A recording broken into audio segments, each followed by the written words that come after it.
Welcome everyone for the recognitions, for the superintendent and board recognitions. We'll go ahead and get started. Since this is not an official part of the meeting, we don't need a quorum, so we will begin. And first up, we have the Student Advisory Council and Mr. Kuzan. Good evening. Good evening. All right. Guys, that I'm here tonight, it is my honor to present members of the 2022-2023 Student Advisory Council. These students have attended our monthly meetings with consistency, and they have provided meaningful contributions. First up, and all of the students unfortunately aren't present here tonight, but I still want to recognize them. Ian Lewis, Arlington Prep Academy. Jeremiah Cummings, Baton Rouge Magnet High. Imante Hinton, Broadmoor High. Jalissa Ventura Alvarado, Liberty Magnet High.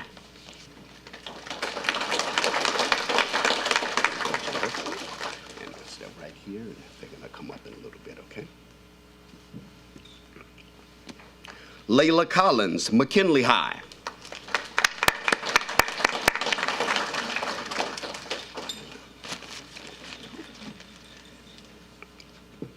Daniel Bailey, McKinley High. Ariane Hughes, Northeast High. Tamaya Robbins, Northeast High. Kaylee Smith, Northeast High. Avery Collins, Woodlawn Magnet High. Oops, I didn't move him, huh?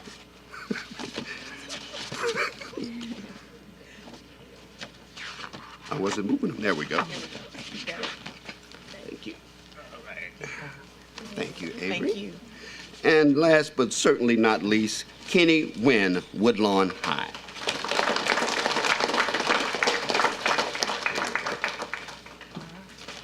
Thank you. Get a quick photo.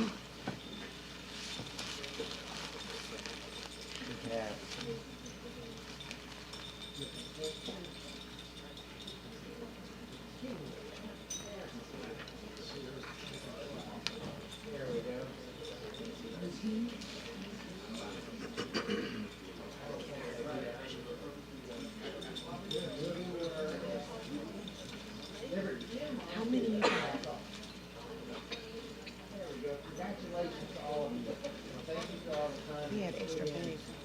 Working with us and giving us guidance. You guys really know what you're doing. Right? Thank y'all very much.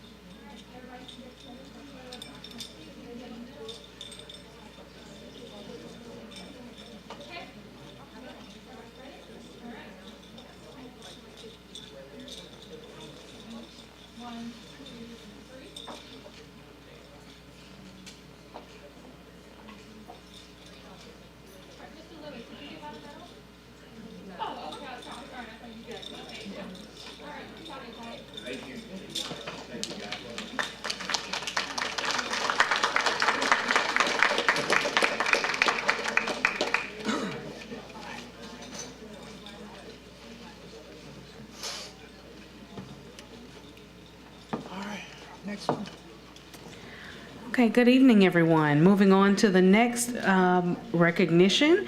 This is for LSBA Art Contest winners. Will Ms. Harlan come forward?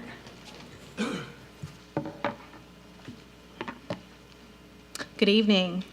This past January, the Louisiana School Board Association held its annual art contest. It's open to all students across our state with Louisiana as the art theme. Each school district is allowed to submit one elementary, one middle school, and one high school entry. Last month, over 600 school board members and superintendents were able to enjoy the artwork at the 2023 LSBA convention, at which the contest winners were declared. Of the 8 school districts that in Louisiana that participated, 2 of our 3 students who represented East Baton Rouge Parish placed. Winning pieces will be displayed in the Governor's Mansion for 2 weeks with dates to be determined, and the work will also be displayed in the LSBA office for 1 year. Our 2023 LSBA contest winners are, from the elementary category in first place, Forest Heights Academy of Excellence 5th grader Lena Alexander, teacher Catherine Sharp.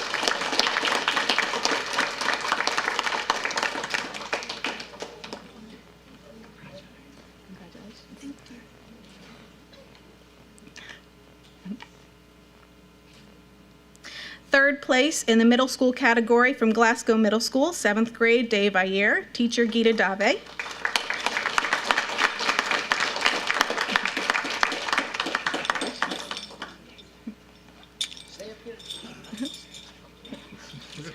And if I could also have their teachers and school administrators up for a photo, that'd be great.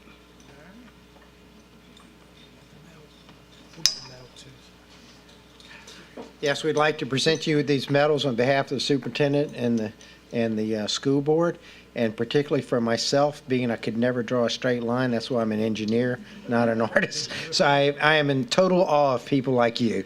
Thank you very much for all of your talent.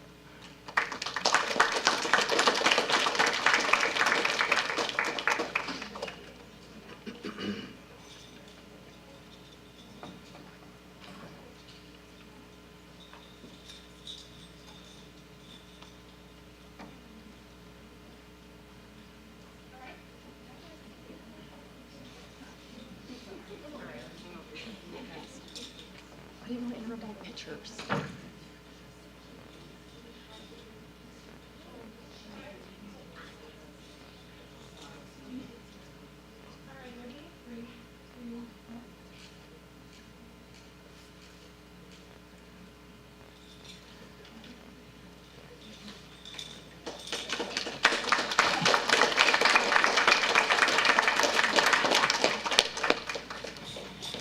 Congratulations again, students. We're now moving to the Skills USA competition. We have honorees for the gold, silver, and bronze award. If Ms. Seeley will come forward. Thank you. Hey, good afternoon. I'm Martha Seeley. I'm the Executive Director of the Career and Technical Education Center for East Baton Rouge Parish Schools. And we visited Shreveport, Louisiana on a school bus. We brought 10 students, 8 competed, 5 won placed and won awards. Their names are, for computer programming, Rodriguez Cage, Terra High School. And he is here. In silver, computer programming, Devontae Gills, Terra High School. And first aid, Bryceland Thomas, Liberty High School. Our bronze winners were computer programming, Seth Anthony Sterling, Glen Oaks Senior High School. And HVAC, Juan Garcia, again, Terra High School. I would like to also recognize our bus driver, Chad Oquan, the instructors that are here. Kiara Crawford is Bryceland's teacher, and Jacqueline Edwards is Rodriguez's teacher. And this is the best news, is these students are going to National Skills USA in Atlanta, Georgia in June. They will be representing East Baton Rouge Parish School System on a national level. Oh, and everyone gets a $500 scholarship to an LCTCS university college.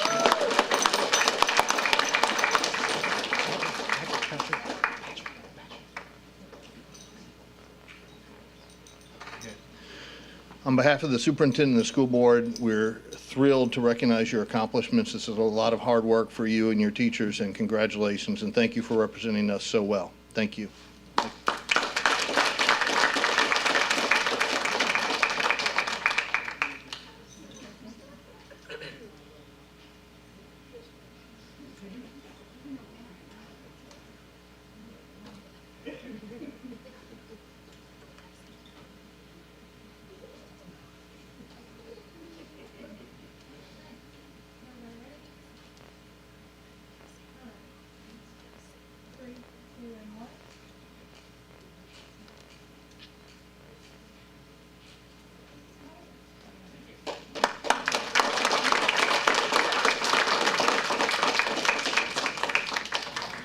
Congratulations to all of you that were a part of that process, and special thanks to our teachers and school staff who assisted in the process. We are now moving to annual Spring STEM Challenge. Ms. Antoine Morris.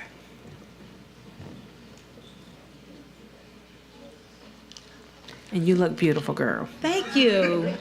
Greetings, members of the board and Superintendent Narcisse. My name is Dr. Kristen Antoine Morse, and I am the Science Curriculum Supervisor for the Division of Academics, working under the guidance of Dr. Robinson. Tonight, I am proud to present to you our 2023 EBR Spring STEM Challenge winners, as well as recognize the Science Olympiad team from Glasgow Middle School for their outstanding performance in the 2023 Louisiana Science Olympiad competition. First, I'd like to recognize the STEM Challenge winners for this year's event. This EBR event is nationally recognized, and we will be sharing our blueprint for the STEM Challenge in Leesburg, Virginia this summer with teachers and leaders from across the nation.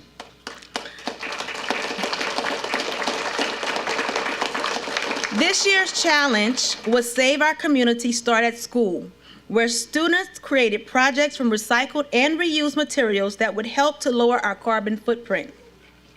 As I call your school's name, students, please come up and kind of make the horseshoe as you've seen the other students. For our lower elementary, our K2 division, our winner was Glen Oaks Park Elementary School with their hydroponic gardening system.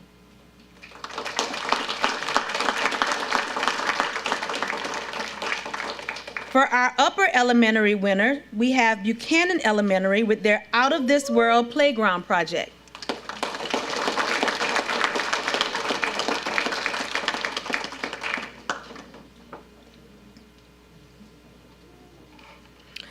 Our middle school winner is Woodlawn Middle for their hallway vacuum sweep machine.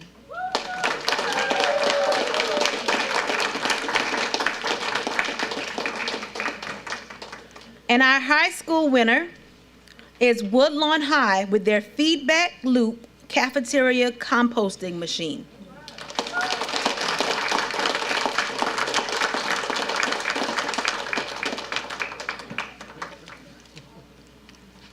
These are our winners for the STEM Challenge.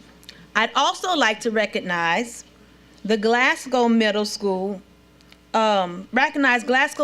for coming in first place in 19 out of 22 categories at the State Science Olympiad competition. They will be representing East Baton Rouge Parish Schools at the national competition this summer. I think they may want a separate picture because they're a bigger group back there. So if we can get, I don't know how y'all want to do this, or you want to bring them all in. Okay, so let's do just the science, just them. So Maybe if the smaller kids will step forward, or shorter kids, I'm sorry, didn't mean to offend you, girl, when I called you smaller. But if the elementary grades would step forward, and then have maybe the the high school kids to stand behind them. Make a nice picture. So we, Yep, there you go. There you go.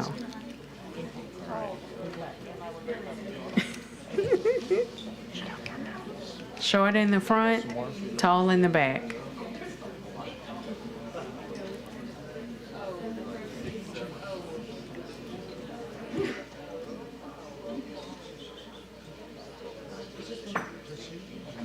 how many kids?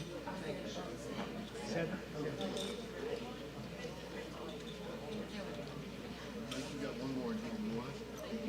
Let me see.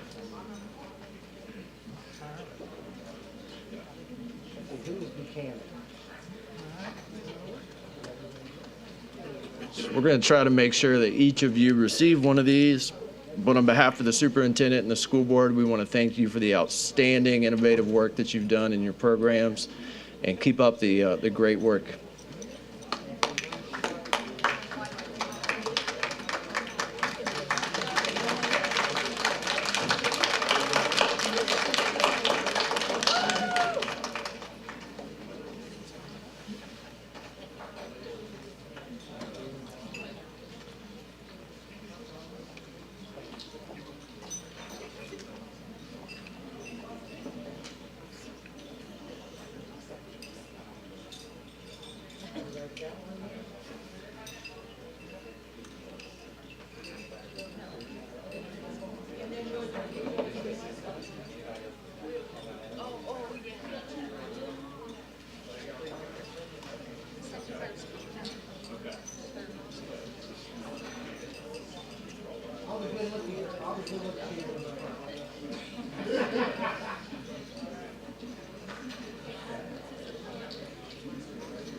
We'll give y'all time to take pictures, don't worry.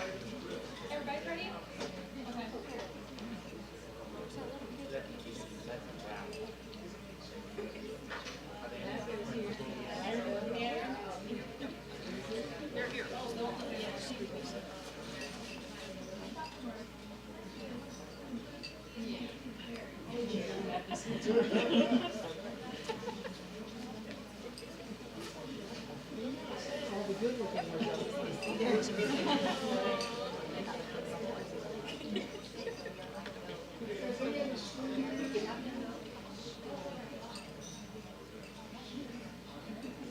All right, is everybody in position, ready to go? All right.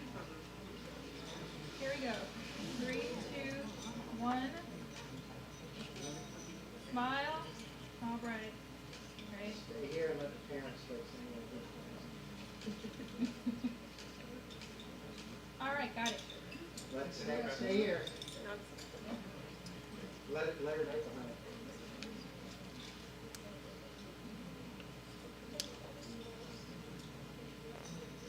Done? Thank you all. Thank you all. Very good job. And now we're going to have our group from Glasgow Middle School. Their team is a team of 15 students. We have 10 with us tonight. And once again, they came in first place in 19 out of 22 categories at the Science Olympiad state competition, and will be representing us at nationals. They only gave me 2 minutes, and we're going over our 2 minutes. I just have somebody understand what an amazing community this is. We have all these professors and graduate students who've taught that they've been working since September. When they come back, Well, they haven't even announced it yet, did they? Yeah, I announced it during the, These are the 2 that are here. You said 10, 12 total, but 10, 2 not here. from their school. It's 15 total. but I think I'm actually only missing one. We ended up getting the rest of them. So how many are here? I think I've got 14 here.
All right, on the count of three. 1, 2, 3.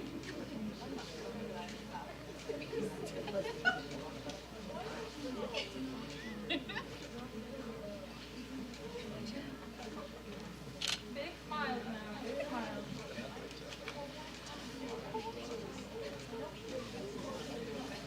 All right, everybody sit. Everybody good? You can come up front if you want.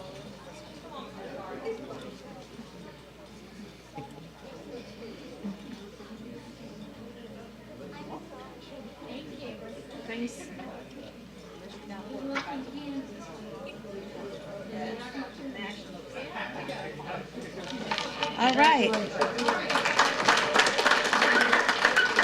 Congratulations to all our future scientists. Thank you.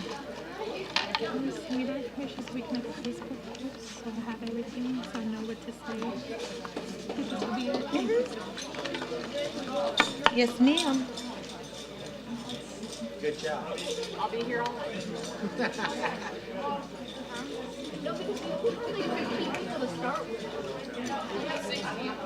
I think that's it, right? Is that the last one?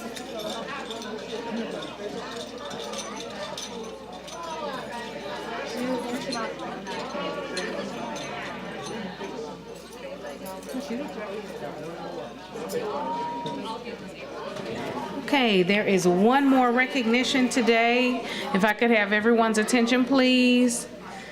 If I could have everyone's attention, please. There is one more recognition today, and this is the VIPS Partner in Education.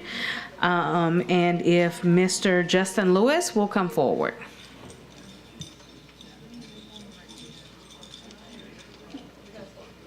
And we have 8 minutes. Okay, so I'll only take 9. All right.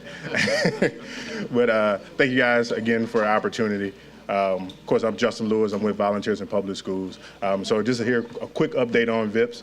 Earlier today, we had our traditional volunteer appreciation event. We held a brunch for all our volunteers, just as a small token of our appreciation for everything that they do. The celebration, though, does continue Thursday, April 28th, for our annual Apple Awards. So this year's Apple Award would be the biggest one yet. We'll have amazing food, live music, in celebration of all our volunteers and community partners, all of their hard work, dedication, and service that they give our students each year. So you can still join us. Tickets are still available. I want to make sure I say that loudly. Tickets are still available. Just visit our website, vipsbr.org, find out more information. Tonight, though, I'm honored to have one of our amazing community partners, Unum Insurance. Unum Insurance has been one of our sponsors for our Building the Legacy program that we have at LaSalle Elementary. Unum's sponsorship of over $10,000 provides brand new books to not only the LaSalle's library, but every single student at LaSalle Elementary will receive a brand new book to take home to start their very own personal library. Yeah, it's amazing. And they've been, like, again, they've been doing this for, I think this is the 5th year that they've done this. So it's an amazing partnership. So tonight I have Miss Sierra Carter here from Unum Insurance just to share a few words about the partnership. And thank you so much for that, Justin. So I'm ecstatic to accept this award on behalf of Unum. And Unum has partnered with Volunteers in Public Schools for the past 5 years with Building a Legacy at LaSalle Elementary. And during that partnership, every student has received a new book that was suited for their grade level.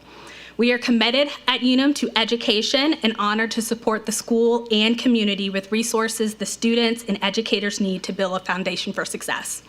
This year also marks Unum's 175th anniversary, where it provides a special opportunity for us to celebrate our resilience, our financial success and strong culture, and then also recognizing the efforts that we're making to chart our course for the future.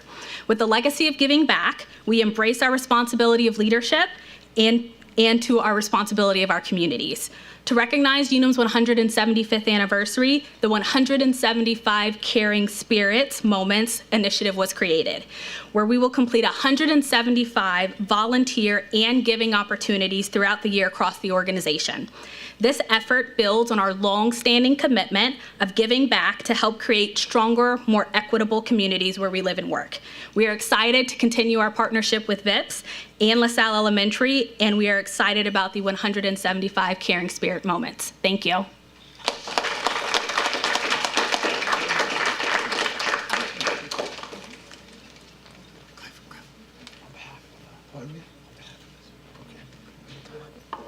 On behalf of the superintendent and the board, we'd like to present you with this medal, okay?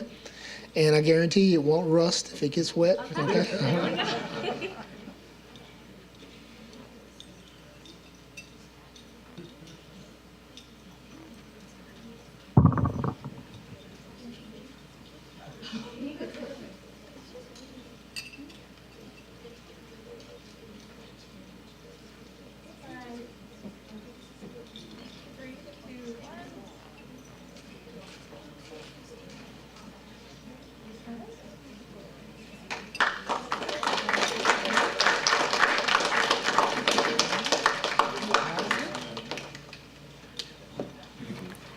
Okay, this concludes our recognitions for today, and we will begin our full board meeting in 4 minutes at 5 p.m.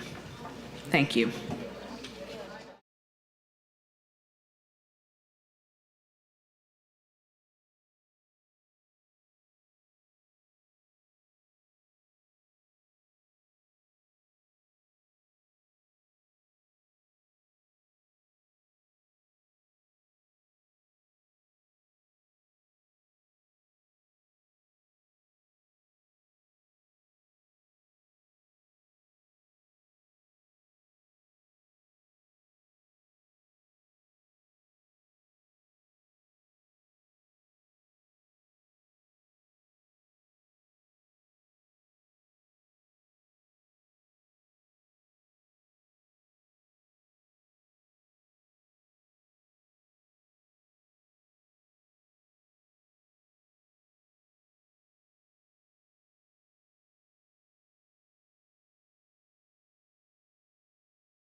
All right, here we go, y'all.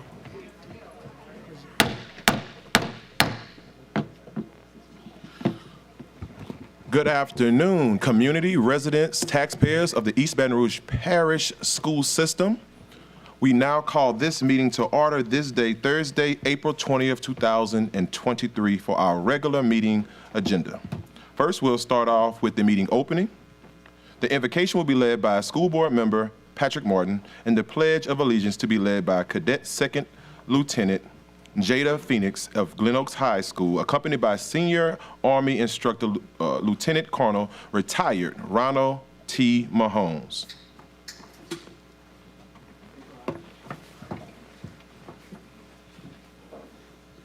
I wrote a prayer, but something spoke to me, and so I'm cribbing from a far better writer than I.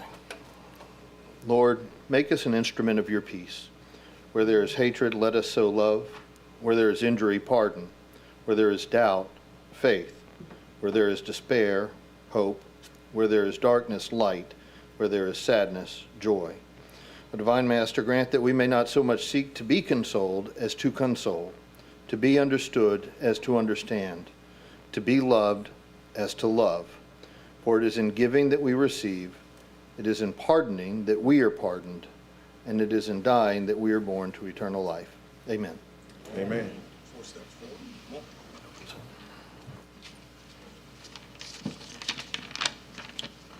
Mr. President, board members, Dr. Cito Narcisse, fellow citizens of East Baton Rouge Parish, it is my honor and privilege to introduce a great American. She is a sophomore at Glen Oaks Magnum High School and will soon complete her second year as a JROTC cadet. She is the S5 Special Projects Officer and a member of the Glen Oaks Magnum High School Rifle Team and Archery Team. She has a grade point average of 3.1. She is a model cadet who has taken on the challenge of living up to the JROTC Cadet Creed. Following graduation, she plans to continue her education to major in nursing. She is the daughter of Janie Phoenix and Adolph Myers. Ladies and gentlemen, here to lead us in our Pledge of Allegiance to the United States of America, I present to you, with great pride, Cadet Second Lieutenant Jada Phoenix. Sidestep.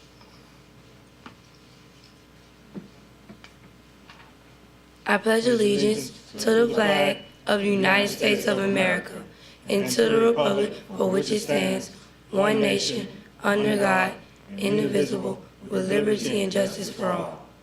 Left, feet. 3 steps forward. You want to be seated.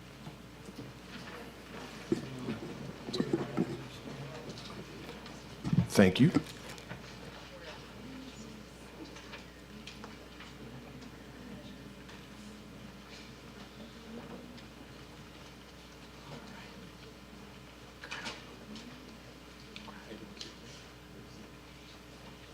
Lieutenant Carl. Yes, sir. Ms. Phoenix, thank you for being a perfect representation of Glen Oaks High School as well as a model citizen and student of East Baton Rouge Parish School System. With that being said, I give you this medal on behalf of our superintendent and our board. Thank you so very much. Thank you.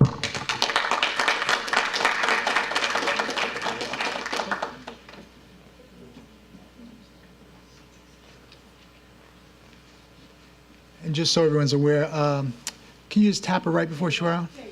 Jada has 29, is it 29 college credits already in dual enrollment? At the end of this semester. Let's give her a hand. You're a sophomore, is that correct? Thank you. Did we say 29 credits? So that means that she's also in high school, but she's now a sophomore in college? Okay, I'm just making sure. The Panther way. Okay, everyone. Getting back to our regular agenda. At this time, we're going to ask Madam Secretary to please call the order and do roll call. District 2, President Lannis. Present. District 3, Vice President Powell. Present. District 1, Mr. Blue. Here. District 4, Ms. Stewart. District 5, Mr. Lewis. Present. District 6, Mr. Russ. Present. District 7, Mr. Gode. Present. District 8, Ms. Kennison. Here. District 9, Mr. Martin. Present. We have a quorum.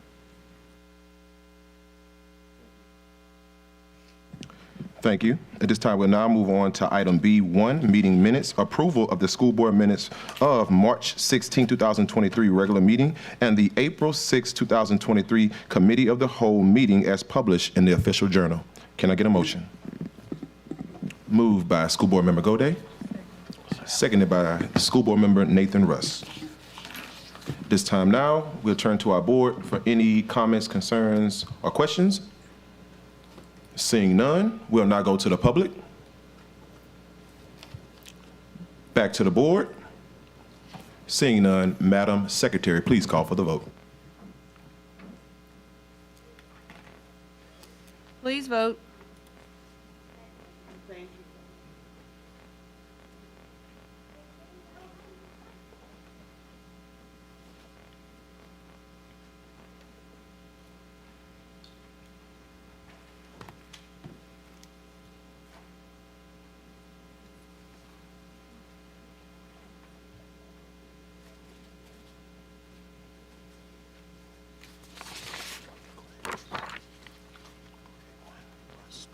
The motion carries.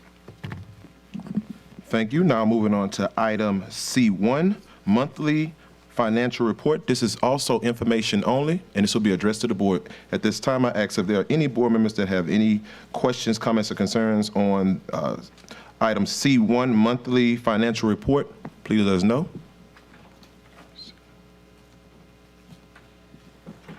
Okay. Seeing no one in the queue, we'll move on to item C2, personnel changes. Again, I'll address this to the board. Are there any comments, questions, or concerns regarding personnel changes? Seeing no one in the queue, we will move on to item C3, public records request monthly report. This will be again addressed to the board. Are there any comments, questions, or concerns? Okay, I see School Board Member Katie Kennison. Just a quick question. Did we ever receive the February monthly report for public records requests? No, ma'am, but we can get that to the board sometime after this meeting, tonight or tomorrow. Okay, thank you. Is that all, School Board Member Kennison? Okay. Seeing no other names inside of the queue, at this time, we'll now move on to item D1, receive as information update from Superintendent Dr. Cito Narcisse. Good evening, everyone. Good evening. So super excited. We are getting closer to the end of the school year. As many of you know, we're going to be close in starting graduation season and also a lot of ceremonies and also recognizing many things that are going on around the school system. So we're really super excited about the celebration. I wanted to just highlight just a few things in the update report tonight. Latrenda Knighton, who is one of our math content trainers, has been elected to serve as the president-elect for the National Council of Teachers of Mathematics. And I want to publicly recognize her if she's here. Are you here? No? Okay, well, at least let's give her a hand. We're so proud of her dedication to students and to have her represent EBR schools in such a critical role on a national level. We're super, super excited about that. I also wanted to highlight that we're very excited to announce that Brandon Fontenot, as the new principal of Capitol High School, as it reintegrates back into our district with a focused choice model component option. Mr. Fontenot is a veteran educator with 17 years of teaching and administration experience. We're happy to have him in such a critical leadership role as he will lead Capitol High School back into our system. The EBR Department of Exceptional Student Services has been awarded a $20,000 grant through the Special Olympics Unified Championship Schools Initiative. This funding will provide events and activities for such with intellectual disabilities and their non-disabled peers, as well as leadership conference for representatives from 28 district middle and high schools. And we're just excited about that. Let's just give them a hand about receiving those dollars. And Mr. President, that is my report. Thank you, Mr. Superintendent. At this time now, we will turn to item E1, board appointees. At this time, are there any board members that would like to bring forth any reports from their committees, please do so. At this time, I see School Board Member Michael Gode is inside of the queue.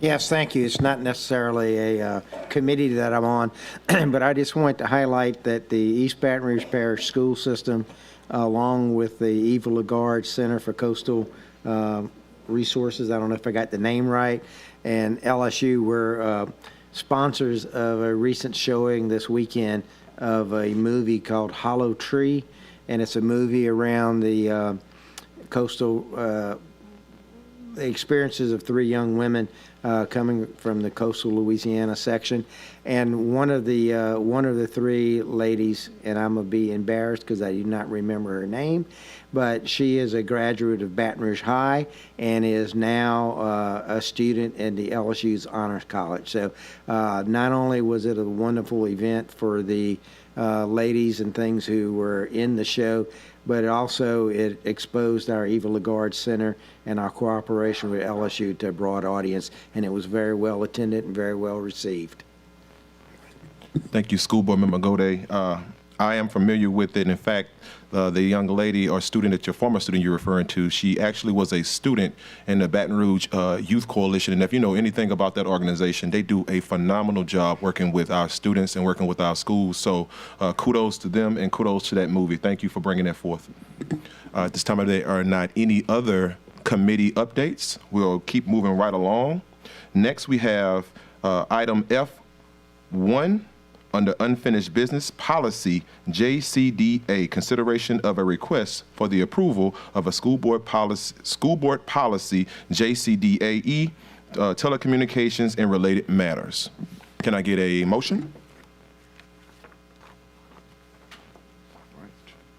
Moved by School Board Member Coach Lewis, seconded by School Board Member Nathan Russ. At this time now, we'll go to our board, and I see School Board Member Patrick Martin is inside of the queue.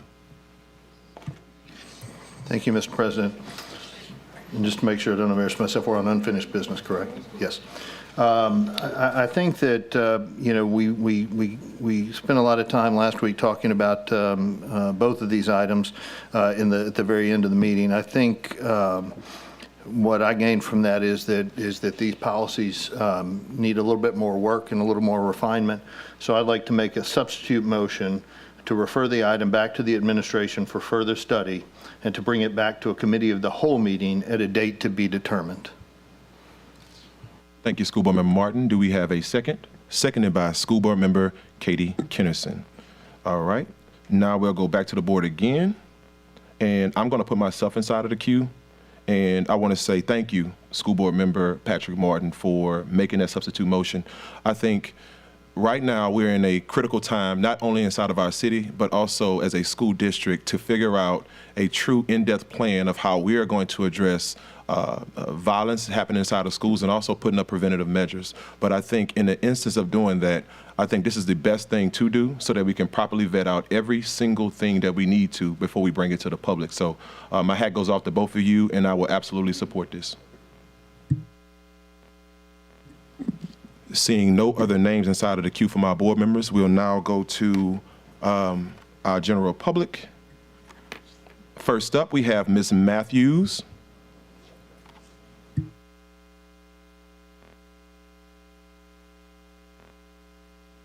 There we go. Okay, I'm really glad to hear this, Board Member Martin. I hope that when y'all do bring it back, that a lot of this language is fixed. I really have a problem that it includes employees, and also that the language says that students aren't people. Also, I'd like for you to keep in mind, because I've spoken with several SROs, and I hope that the study includes talking to them, because while the vast majority of our discipline problems start on social media or phones when they are not at school, and while posting fights on social media is a huge issue, the SROs actually depend on the students filming to solve the problems. It was students' footage that solved what happened at EBR Readiness. That is straight from the SRO that was investigating it. So there's both sides of the coin that we do need to look at. So please, please, please talk to our SROs when we are looking at this as how to solve this in the best way possible. Thank you. Thank you, Ms. Matthews. Those were some excellent points. Okay, at this time, seeing no other cue cards on this particular item, we'll now come back to our board. Seeing no names inside of the queue, we'll now go to the vote. Madam Secretary, please call for the vote. Please vote.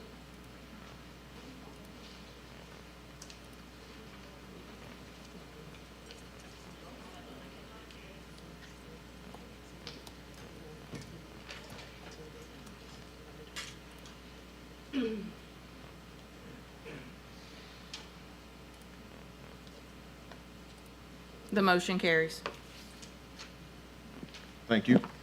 Moving right along, at this time now, we'll go to item F2, Policy KGA, consideration of a request for the approval of School Board Policy KGA, public conduct on school property and related matters. Can I get a motion? Moved by School Board Member Mike Goday. Can I get a second? Moved by Vice President Carla Powell. Okay.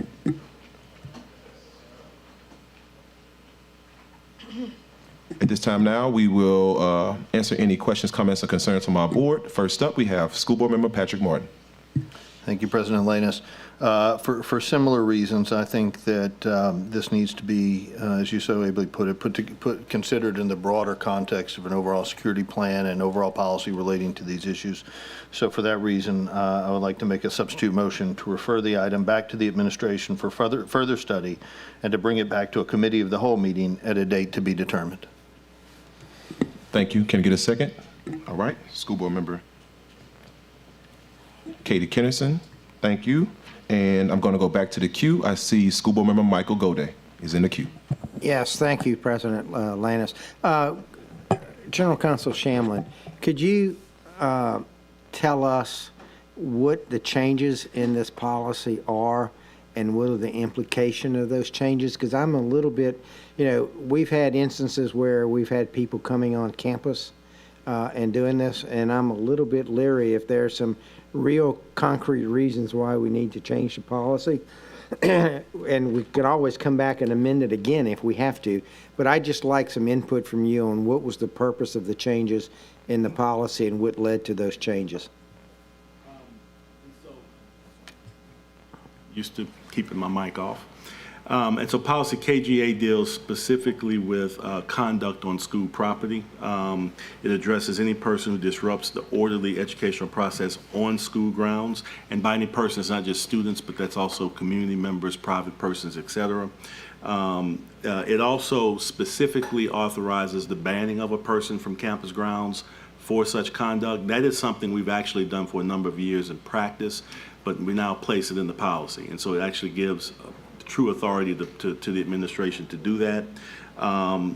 It also lists unacceptable conduct and includes, but is not limited to things like vulgar language, being under the influence of illegal substances, possessing a weapon, fighting, failing to obey the instructions of security officer, school district employee, et cetera. So basically enumerates specific examples, but in essence gives more authority to our leadership in terms of being able to exact consequences for certain kinds of conduct. Thank you. So just, in my own personal opinion, just from the instances we've had at some of our schools where we've had parents come on site and start fights and things like that, while this policy may not be perfect, I think it is an improvement over where we are today. And I would strongly suggest that we really reconsider and accept the policy as it's written now. We can always come back if there are some things we don't like about it. But, this is an issue now, and I just don't feel it's appropriate just to keep delaying it, trying to get something perfect. If this isn't right, we can still come back next month and change it or whatever, but this gives us the ability to handle some situations should they come up in the next month or so with this. So I don't think that I don't think the language in here is worthy of delaying simply because maybe we need to get a little bit more perfect, because I think it does address an issue that is critical for us to come out with a policy, particularly strengthening our ability to ban disruptive parents. Thank you. Thank you, School Board Member Michael Gode. I'm in the queue next, and I'll be really brief. I think you made some very excellent points. And the idea of this is that both myself and Vice President Carla Powell, we talked to several parents that had some serious concerns after the board meeting, a few of our board meetings. And not only that, I think we have both in our districts alone have seen a lot of things that have rolled over from the community.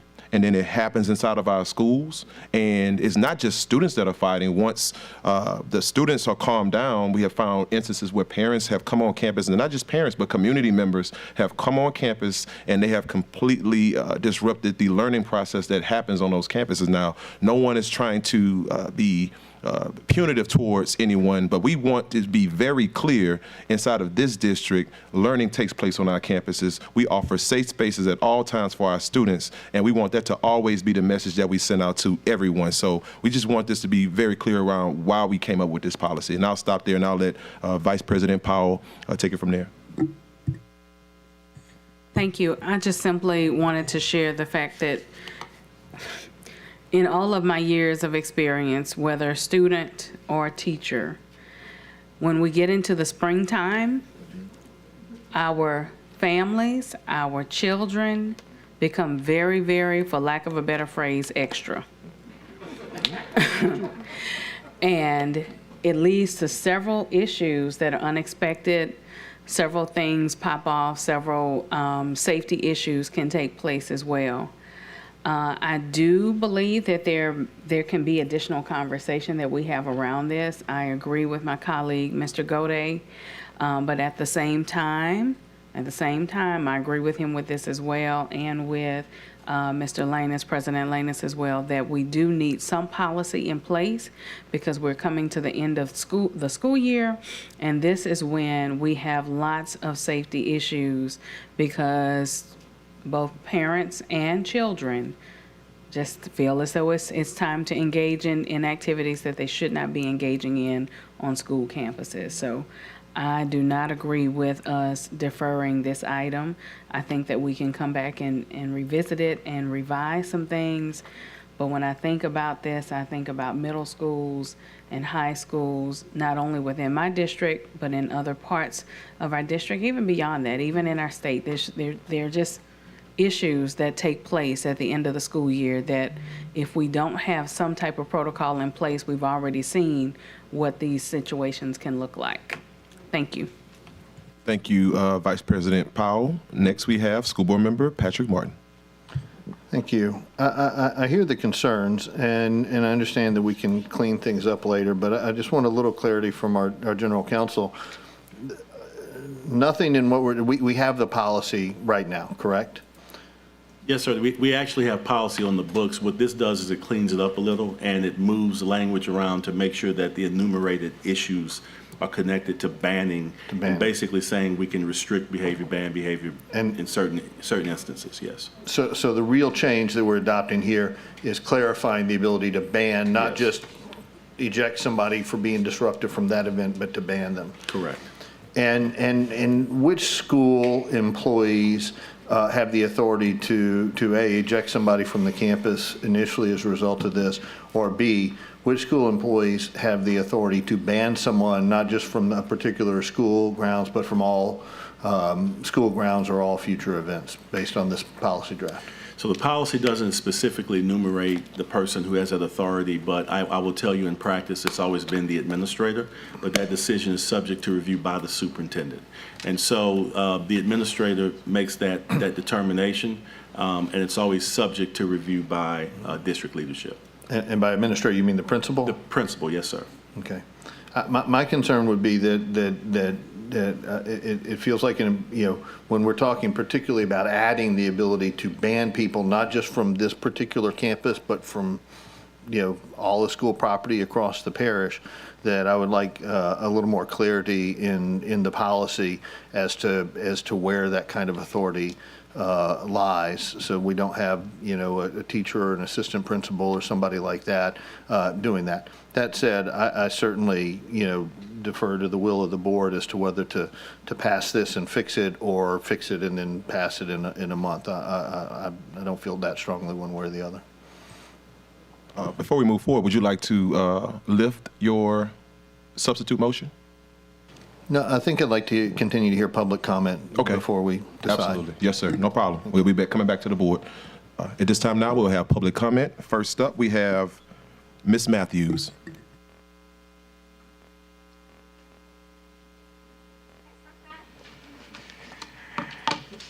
Y'all did that fast. Okay. All right. So this is way too vague to be legal, in my personal opinion. I 100% agree with the concerns that President Lannis and Vice President Powell stated, but it's the vagueness for me. We do have the power to put people off campuses for the duration up to a school year, I believe, currently. Correct me on that if I'm incorrect.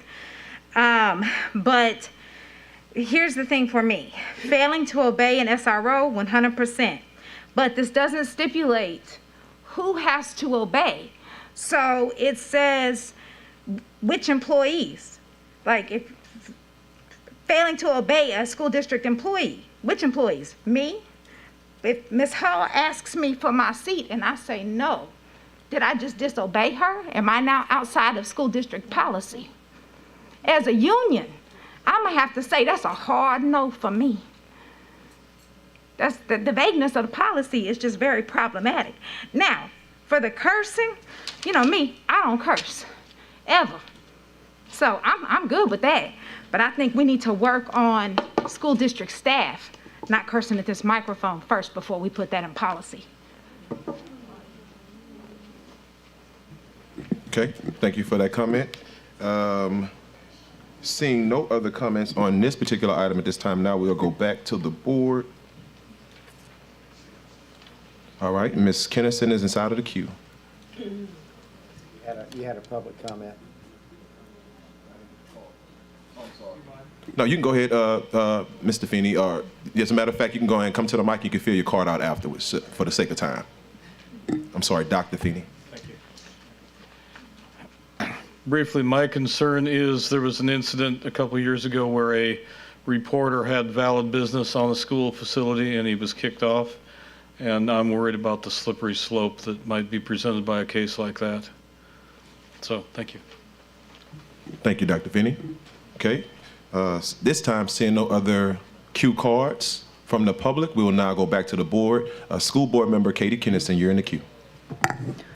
I agree with Dr. Finney and Ms. Matthews that the subjectivity of what we're talking about is a little bit dangerous. It gives, and I'm kind of thinking about a parent who maybe gets banned for inappropriate behavior at a sports event, and they can no longer come to school property where their child attends school. This is a hypothetical situation, but we need to consider all hypothetical situations. So, and is this, technically someone swears and they can, according to this, be banned from school property indefinitely. So I do think it needs some more detailed language. So I support the substitute motion. I think we need to continue looking at it. We do have this policy in place, so we're tweaking it in a way that I think we need to think through a bit longer. Thanks. Okay. Thank you, School Board Member Kennison. Next, we have School Board Member Lewis. Besides Ms. Powell, thank you, President. Besides Ms. Powell and I don't know if anybody else sitting in this horseshoe has ever spent 8 hours in a school. I spent 15 years in schools in East Baton Rouge Parish, and Ms. Powell is absolutely correct. Springtime, things happen. As a high school student, I couldn't wait till the last day of school because I was going to get you. Things hadn't changed that much. They really hadn't. I've been a part where parents have come on campus and called me everything but my name. it disrupts the learning environment. In this case, in this instance that I'm speaking of, that parent wasn't banned, but before she left, she understood that that type of behavior would not be tolerated. Some people do not need to be present on our campuses. And whether it's an SRO or whomever, if that administrator, if that teacher administrator goes to the, if that teacher goes to the administrator and says, Miss Smith just came up here and just really put on a show, then it goes through the proper channels and Miss Smith needs to be banned. Not you, Miss Smith. Okay, but and you know, she needs to, that individual, Mr. Smith, they need to be banned from our campuses. I don't see anything wrong with the language in this particular item. We've got to address the safety on our campuses. I've been a part of separating, I was basically attacked by a parent year before last. I'm trying to protect the child, and the parents punching me out, and her daughter, who was a student, says, "Oh no, Mom, that's Mr. Lewis, not him." You know, so kids actually know better. But we've got to put some things in place that are going to safeguard our school buildings.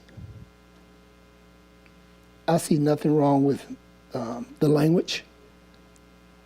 I think it's perfectly worded to get the results that we're looking for. So, thank you. I'm done. No, thank you, School Member Lewis. Next, we have Vice President Carla Powell. Okay, I have a question, some questions for Mr. Shamlin. So, in the case that we vote, number one, on the original item, the original motion, and we accept that, is there a time limit on when we can amend that, or, you know, are there any time restrictions that affect whether or not we can come back and make whatever necessary changes, or can we come back next month and present the item again? No, ma'am. So to answer your question, there are no time limits. You can come back at any point and amend the policy. If the board enacts the policy tonight, it becomes active immediately and will be updated in the files within 30 days. But it is immediately in effect. And so to answer your question simply, you can come back and amend next month or the following month or whenever the board so chooses to bring the item back for consideration. Okay, thank you. Thank you, Vice President Powell. Next, we have School Board Member Patrick Martin. Keeping Mr. Shamlin in the hot seat this evening. So and I appreciate and absolutely defer to the understanding of what happens in the spring in our schools to my colleagues, Vice President Powell and Mr. Lewis. But my concern is really that the policy clarifies adding something that in practice has already been being done, and it does so in a way that doesn't really clarify things that ought to be clarified to allow this to really improve the function. So Mr. Shamlin, right now, like if we don't pass this tonight, right, if the substitute motion passes and we defer this, and somebody is disruptive on campus tomorrow, right, in a severe way, then the principal tomorrow still has the authority, based on the existing policy, to have that person ejected from the school grounds, correct? That is correct. Right. And the superintendent, I understand what you said earlier in answer to a question, the superintendent, as it stands right now, as a matter of practice, has on occasion been compelled to basically ban someone from all school grounds or from a longer period than just get off campus right now. Is that correct? That's correct. Right. And so the proposed amendment simply clarifies that the superintendent, in fact, has that authority. That's one thing it does, yes, sir. Is there another thing that it does, well, other than rearranging the order of the language? It rearranges the order of the language and moves some of that language down closer to those enumerated offenses, just makes it clear that these things are unacceptable. Right. But it doesn't really fundamentally change the operative language about who can ban or anything like that? Or it doesn't add to the list of behavior for which one can be banned? I would agree, yes, sir. Okay. So that's my concern, is that we're not actually adding any new authority here. And if the purpose is clarity, I think that's fantastic, but I don't think that we're actually adding sufficient clarity at this point. And I would encourage us because we're not going to fundamentally take away the existing ability of the principals to remove disruptive people from the environment, that we're not accomplishing anything urgent by passing this. And I would urge us to send it back and come back in a few weeks with some revised language that provide clarity over which employees are authorized to do that, and provide some due process requirements that, you're taking somebody's substantial rights away, particularly in the hypothetical that was provided if a parent is banned from ever going to the school grounds again. That's a significant issue, right? Some of them probably deserve that. But I think we should think through those issues before we just find ourselves in a lawsuit over something like that. And so that's why I would encourage us to do a little more thought before passing it. But I understand, the opposite position as well. Yes, sir. Thank you, School Board Member Patrick Barton. Again, I'll just be really quick. I think in this particular instance, this policy speaks towards more egregious behavior, such as fighting on campuses. Now, obviously, you're going to have disagreements between parents and administration, especially when you are involving a kid inside of that instance. But I think in this particular situation, it speaks more towards the fights that are occurring on campus and the attention that it brings to our school system, and it gives the opinion to a lot of our community stakeholders that a lot of our schools are unsafe, but that's just simply not the case and not the cause. And I just think that's where we stand on with this particular policy. But I do understand your concerns and the reason why you brought forth the substitute motion. So I'll stop there. I think we've already went to the public for the sub. Yeah, so this time, because we just went to the board, we will call for a vote on the substitute motion to move to a date uncertain. Please vote.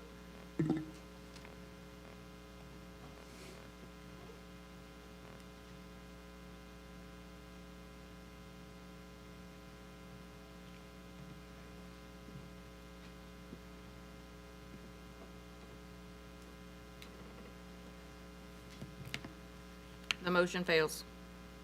Okay, now we are addressing the original motion, which was consideration of a request for the approval of School Board Policy KGA, public conduct on school property and related matters. At this time now we'll come back to the board to see if there are any additional conversations that need to be had. I see Vice President Carla Powell's inside of the queue. Okay, Mr. Shamlin, I have another question for you. So, in the case that this item fails tonight, the original item, how soon may we revisit this conversation? Per our policy, any item that fails cannot be considered for 60 days. However, the policy as is currently on the books would still be in effect. And so we would still have the ability to do much of what is being discussed tonight anyway, even if this does fail. Okay, thank you for sharing. My reasons for asking to my colleagues and then our audience as well, the reason why I have asked that particular question is we are in the process of working to develop a full EBR school safety plan. And so we don't want to find ourselves in a place of developing a plan and then we can't even address this conversation for how many days once again? 60 days. For 60 days. So that's gonna put us in a very precarious situation.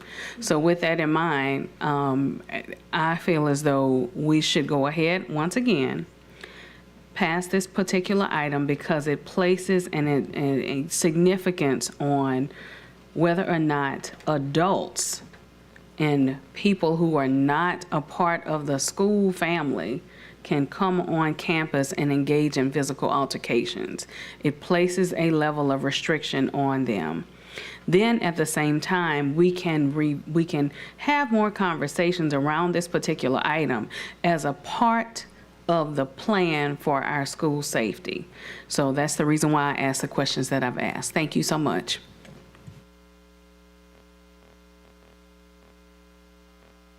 Thank you, School Board Member, Vice President Powell. Again, I'll just be really quick inside of the queue. I just want to emphasize and lift up, I do completely understand the reason why both School Board Member Katie Kennison and School Board Member Patrick Barton raised the concern. And what I want our board leadership to do is to commit to any of those concerns that you have. Please let us know so that we can work through those changes sooner rather than later. That way everybody's in a comfortable place knowing that we're making every possible correction to this particular policy to ensure that all schools are safe, but also that all employees and all parents also have enough ground and understanding what happens if you come on school campuses or what that conduct should look like.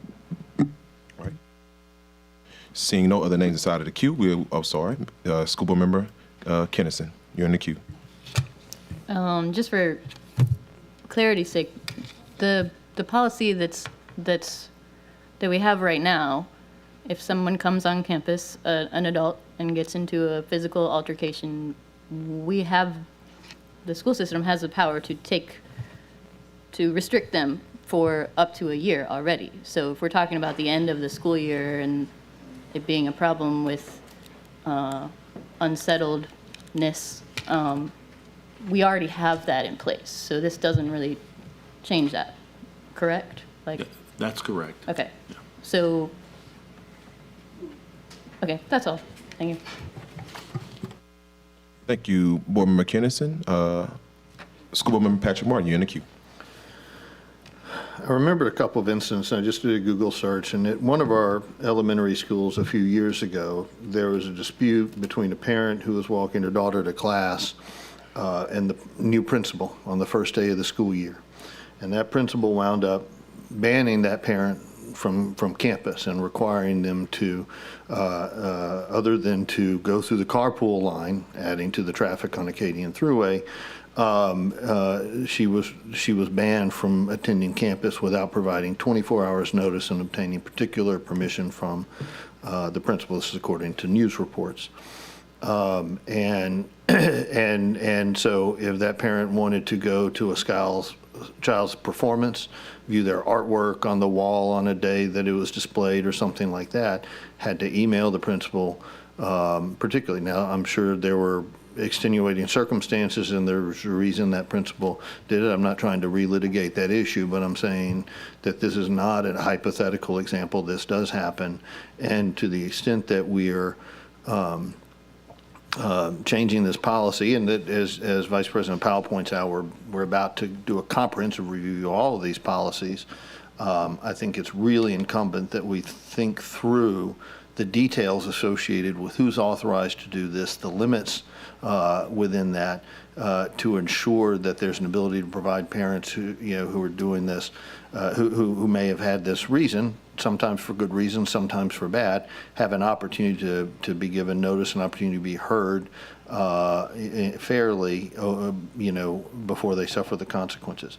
I'll support the original motion because I don't want it to be in limbo so that we can't go back and revisit it. But I want to mention that story to highlight that this is not a hypothetical issue, and this is something that I think we really need to give thought to. Thank you, School Board Member Martin, and thank you for letting us know that clarification around that particular incident. Seeing no other names inside of the queue at this time, we will now go back to public comments. First, we have Ms. Matthews.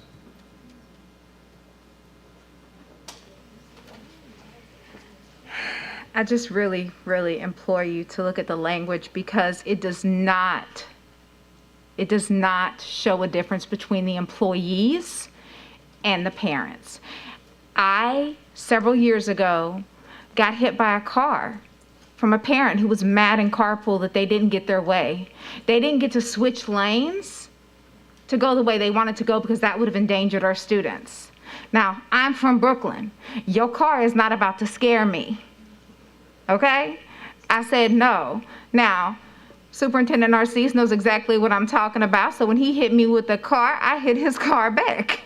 But, my principal, not only did she not ban him, she wouldn't even let me call the police on him. I was big mad. And y'all know when I get big mad, it gets bad. But I understand. We have parents who do the most. I truly 100% get it. It is the language. And from the union perspective, that is where I have to come from on this. This does not delineate between educators or even central office employees and the people who will come on the campus being mad. And that is the problem that I have with it. It's not the protection, because we do need that. And I've also been that parent that a principal has said, you need to leave right now or I'm gonna put you out for the next year. So I've been in both positions before, and they do have that autonomy right now. So please look at it and fix the language, and then I'm 100% for it. Thank you, Ms. Matthews. Next, we have Dr. Feeney.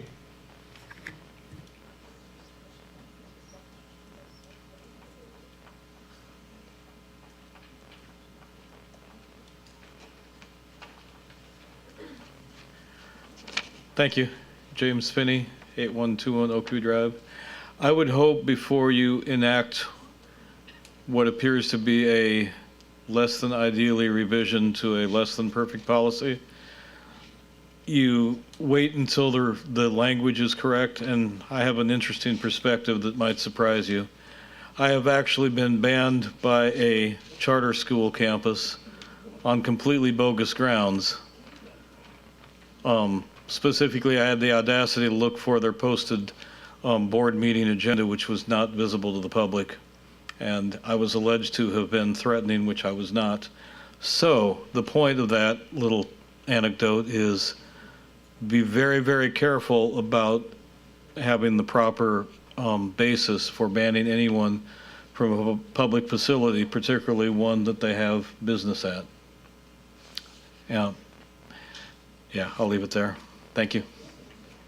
Thank you, Dr. Feeney. Next, we have Charles Lucier. It's always a pleasure to have Charles. Yeah. Hey, everyone. I don't normally speak on items, but we have some personal experience with this. So, as you know, the parent policy allows the school administrator to evict someone from a campus if there's an issue. And there's general thing about if you disrupt the educational process. That is a very broad category, and it's been used. We had a photographer years ago who was kicked off a middle school because he went to the wrong school because it was had the same name as the elementary school he was headed to, and was just kicked out just because he bothered to show up at the wrong school. So there are people who use this. I have some concern. We also mentioned a couple incidents. Mr. Martin mentioned a parent who's kicked off. I wrote about that. We've had other parents who've been banned for reasons that you would wonder about. And we had a reporter who was kicked off this property in the last couple of years for reasons you might wonder about. I guess what I would say is no one's saying that schools can't act on their behalf when they need to, but you may want to think about who gets to determine when it becomes a ban. Right now, it doesn't say who does this. Is it the superintendent, the school administrator? It's left pretty vague. So you may want to stair step to determine if something rises to that level. And because a ban is a ban for a week, a month, a year, there's nothing in there. If someone didn't like a parent, they get banned them on the first day their kid was in 9th grade. They never go to high school, the way it's written. So, it's very broad, and from a freedom of press perspective, we do our job. We come to school sometimes, and we can be deemed disrupting the ordinary educational process. We'd be part of this, and we'd be banned from a campus. And I don't know if that's necessarily what y'all want. Thank you. Thank you, Mr. Lucier. We definitely appreciate that, and it is duly noted. Next, we have Ms. Mason.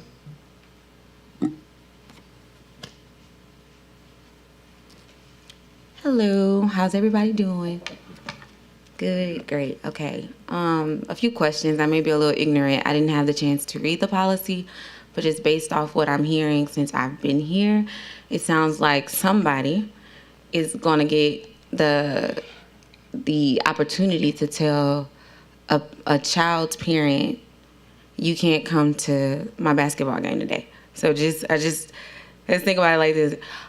Hey mom, I'm on the cheer team. I'm excited. You want to come to the first game? I'm in 6th grade. I'm like 10. So I really don't even understand that my mom may have a temper tantrums that's out of this world, you know, but you're still my mom and you can't come. So I've been a teacher for some time, and I know emotions get flared, and one thing I do know is adults are larger kids, and they have emotions, and they react instead of respond. And so I don't think this is, in general, a bad idea, but I think if we, at this moment, make a decision to put a general fix on all these different individual cases, and I get everybody can't do everything, right? But I think there just needs to be measures where more detailed are defined, because I know a few educators that, yeah, if I don't like you, if you're ninth grader getting on my nerves every day, all I need is a reason. Ban. So I just encourage us to not make this vague decision to put this broad fix on something that is so vast now. And I also volunteer to have these discussions and help. So yeah. Thank you, Ms. Mason. We appreciate the comments. All right, seeing no other public comments, we will go back to the board. We have School Board Member Michael Gaudet in the queue. Thank you, President Lannis. There's been a lot said about various people banning and doing all these kinds of things. I just want to go back and read the words the policy actually says. It says, any person who disrupts the orderly educational process while on a school campus or school board property may also be restricted or banned from such property by the school board. So the school board has the ultimate responsibility for that, and if we want to pass, I'm sorry? I'm coming. I'm going to read the bottom. So it says by the school board, so someone who's banned from that, they always have the ability to come to school board to appeal that if we allow that. Then the next provision goes, in addition, any person, including an adult, who behaves in an unsportsmanlike manner during an athletic or co-curricular event may be ejected from the event the person is attending and or be denied admission to other school events for up to a year. The superintendent shall have the authority to review the circumstances and make the final decision regarding attendance of the individual at any school or school function. So it is not random people at a school site that can do this without any recourse. There is always recourse coming back to the superintendent in this case, and in the other case back to the school board. So there is some due process built in. There is some appeal process built in. It is not, you know, Miss Jones, who's the science teacher. No, I didn't mean the science teacher. Not Miss Jones, who's a basketball coach or whatever, says you're banned, don't come back, or don't come look at your daughter being a cheerleader or anything like that. If anything like that happens, there is an appeal process. There is easily appealed to the superintendent or whoever. And I don't think that any of our parents, any of our administrators would be in that kind of role. And the kind of role that Mr. Lucero just brought up, that certainly could be appealed back to the superintendent and things like that. So I just think we're getting too litigious in looking at how all these are done. I think we have to use some common sense as we go through this. And no, I don't want the school board to get sued by anybody or anything because they're being unfairly denied access. But I think even in the policy as it's written, there are pathways to handle that. And so I just think that, you know, a little bit of this is making a mountain out of a molehill as far as people being ejected willy-nilly from school systems, because I just don't see that happening. Thank you. Thank you, Board Member Gaudet. Next, we have Vice President Carla Powell. I just wanted to remind those of us that are a part of this conversation how we've gotten to the writing of this policy. There were parents who showed up at Scotlandville High School this school year, fighting in front of the school. No offense to our sheriff's department, but they didn't know how to respond. This particular item came after a massive situation in front of an alternative site. Our teachers, our parents, our kids have asked that we help them be safe. 2 weeks ago, we talked about the fact that we did not have any plan in place. What I thought about in this was, number one, if the goal is safety, and for those who've ever stepped foot on a campus, and you know that in the springtime, kids are ready to fight, Coach Lewis is telling the complete truth that on the last day of school, all hell breaks loose.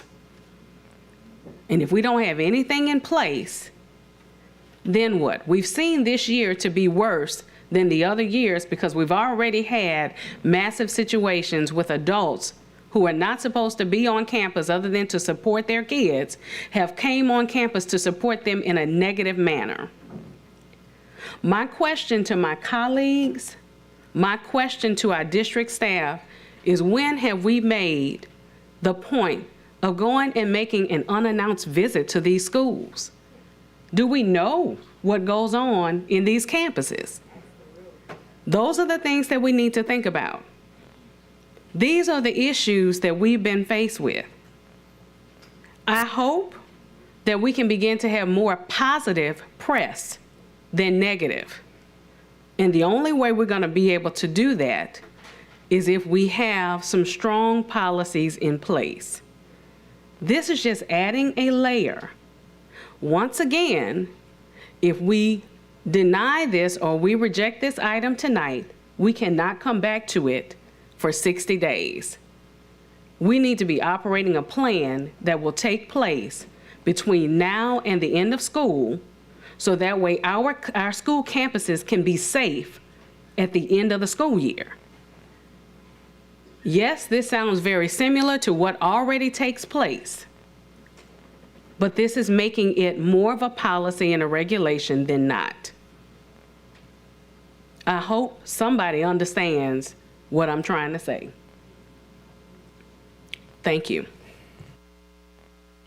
Thank you, and I won't enter the queue, but I will be very brief, because I think first and foremost, this is an excellent conversation by the board. Whether we align on it or not, these are the kind of conversations that lets our community know that, yes, we have concerns around safety inside of our schools. But what I will do is I'll piggyback off something that Vice President Powell brought up, and I will mention our new Chief of Security, Captain Walker, because he was on the scene the day that this situation happened at our alternative school site. And in fact, I sat there and I watched an officer tell a parent to please take your daughter home 5 times. The daughter continued to go back and forth. The parent did not intervene.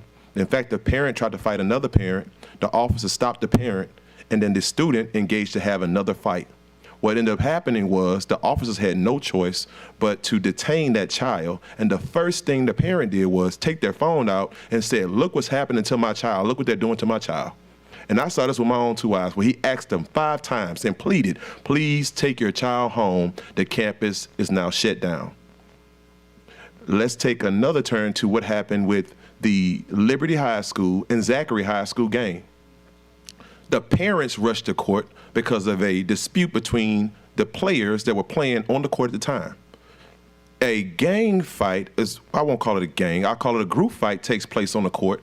LSHAA suspended both teams out of the tournament, who both had a really good chance for those students to go to state. And by the way, not one parent was banned from the campus. And there then lies the issue, is that we have policies, but they're not being properly executed on campuses. So the reason for us doing this is to reaffirm that we have to follow policy as it regards to safety, not only for students, not only for our employees, but also for the parents that engage and come on those campuses. Because when they come on campus and they fight, we open ourselves up to liability. And I'll just stop right there. Seeing no other names inside of the queue, at this time now, we'll turn to Madam Secretary. Please call for the vote. Please vote.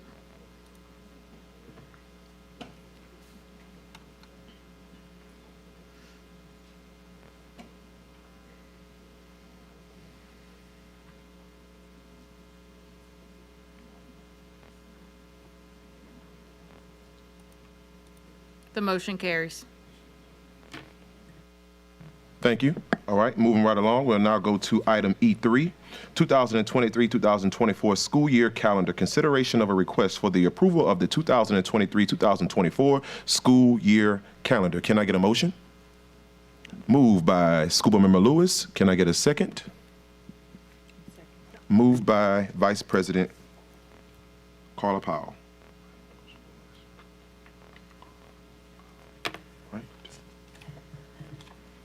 At this time now, we'll turn to our board. I see School Board Member Patrick Martin inside of the queue. Thank you, President Lanus. We had a lot of discussion on this item at the Committee of the Whole. I appreciate the work that the superintendent and his staff did. I still have a few questions that I'd like to ask. But I understand the importance of getting this calendar passed because we had a new board and things were delayed, we had no choice but to wait for consideration at this time. But we're still all learning a great deal about all the complex factors that go into making this calendar.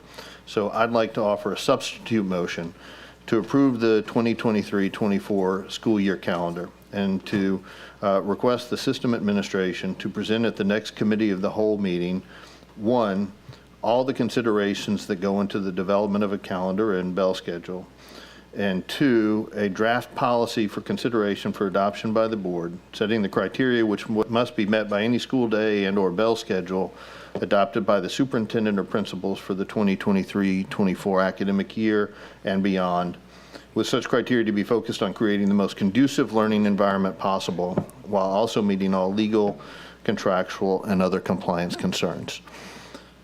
And the reason for that substitute, well, do I need a second before I discuss the reasons for it?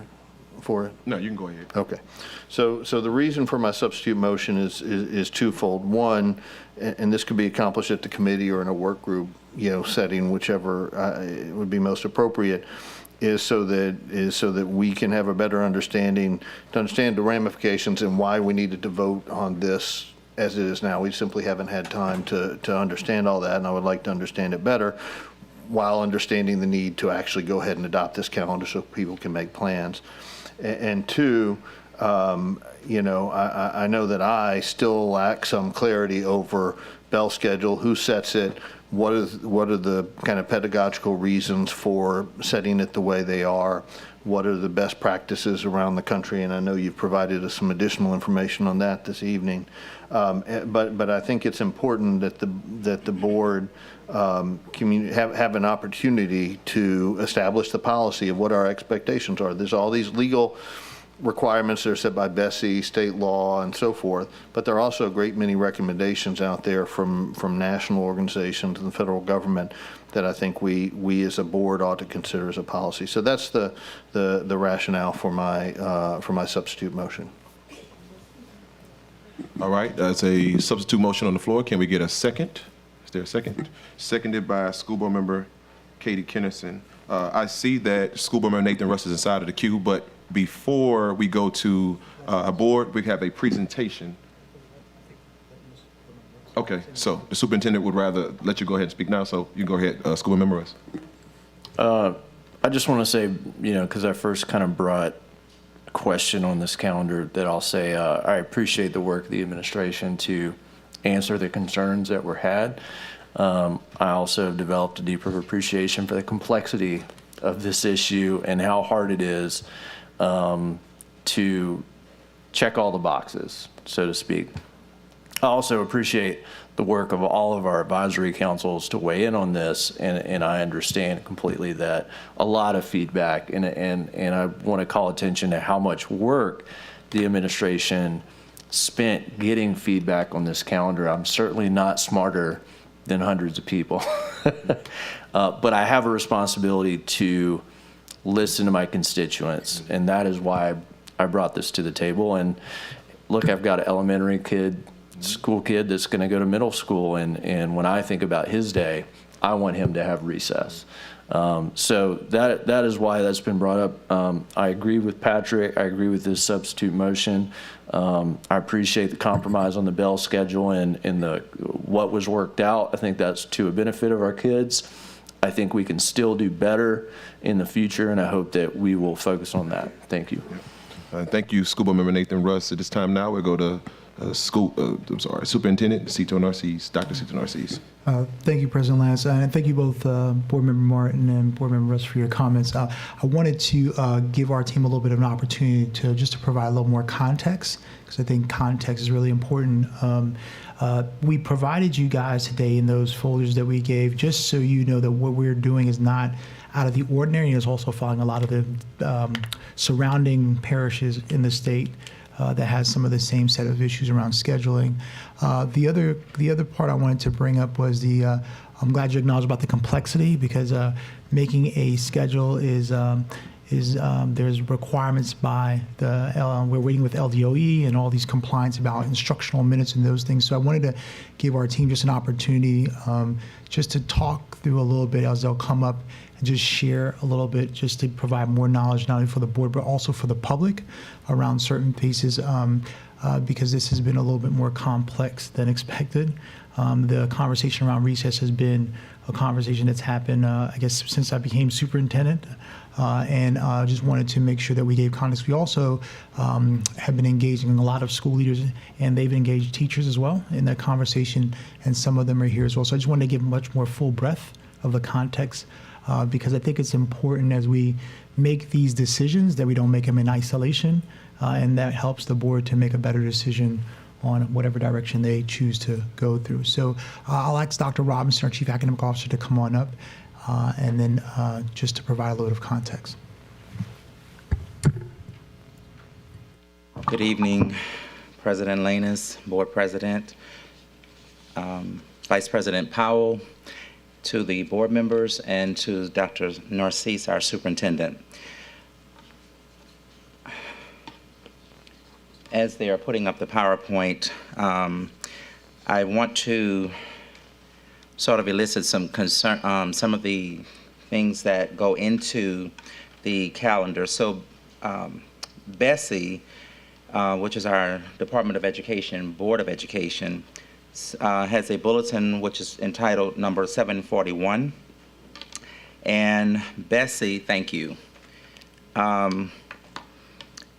requires that there is 63,720 minutes of instructional time for the school year.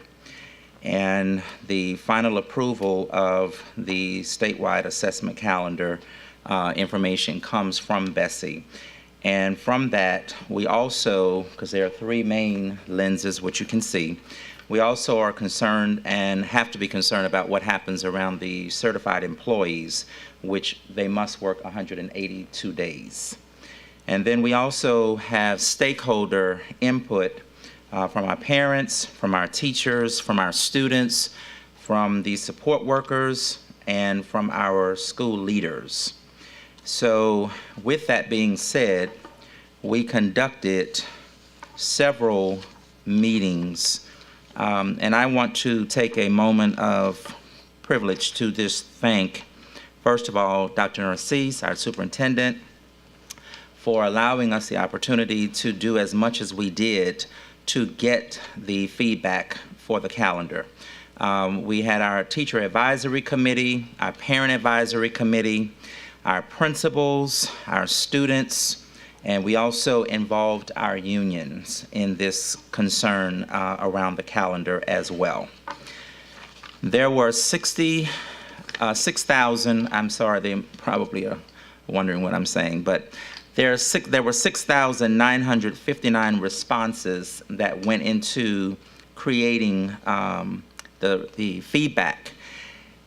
Administrators that responded were 155. We had 394 parents.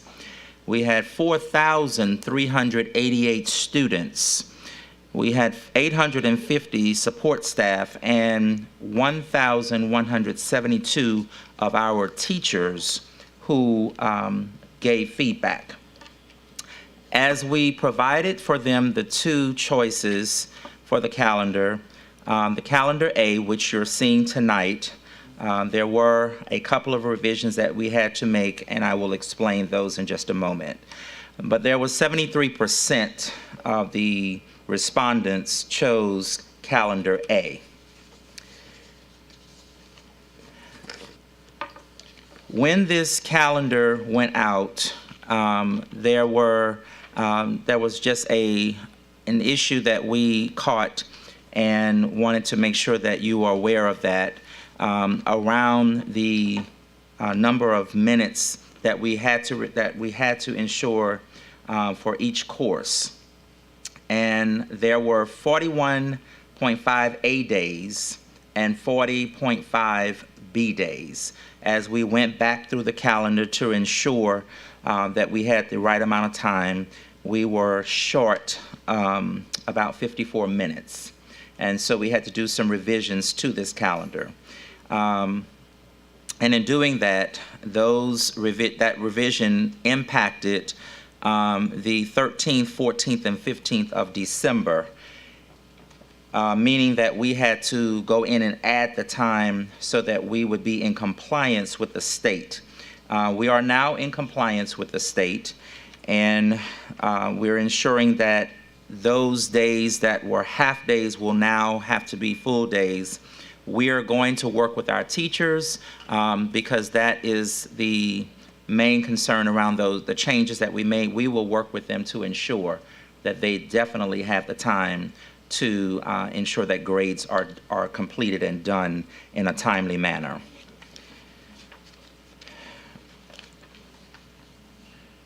So as we looked at this calendar, there were a lot of opportunities for people to, as I previously stated, to give feedback around the calendar. And we wanted to make sure that the calendar reflects what we hold important, and that is our teachers as well as our students, to provide opportunities for professional development for our teachers embedded in the workday so that we do not have to have this actually happening after school all the time. There will still be some opportunities for that, but we wanted to make sure, because these were concerns from the previous year, so we wanted to make sure that we had those things for the teachers embedded in the calendar. And so I think at this time, Dr. Narcisse, we would really like for you to hear, because we have some of our principals here and some of our staff, on how this is impacting them, because they are the ones that actually live in this each and every day. And so I'd like to, if possible, if Dr. Sinclair and Ms. Howard and their staffs, if they would come, if you would please indulge me to allow them to have a few words around the work that we did on the calendar.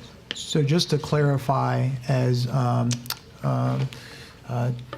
Chief Robinson talked about, this is to address the Bell schedule, because that's where the board asked more about the Bell schedule than it was the actual calendar itself.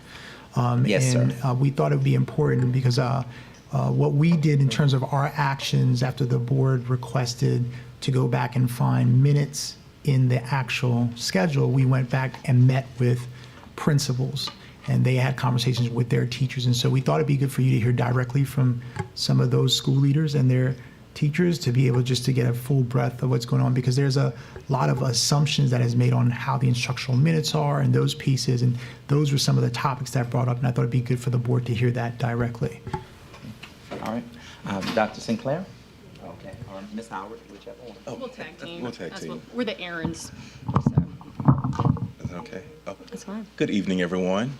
I am Dr. Aaron Sinclair. I'm the principal of the Eva Lagore Center for Coastal and Environmental Studies. I want to thank you, Dr. Narcisse, and the entire school board, especially my school board member, Mr. Godet. Thank you so much for mentioning our event last weekend. It was a very awesome, amazing event.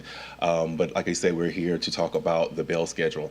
We were brought in a couple days ago, actually Monday. Right? We came back from the break for an emergency meeting, which I really appreciate, because I think our district does a good job with trying to include us as much as possible when it comes down to these types of things, because at the end of the day, we're the ones at the front lines having to answer the questions.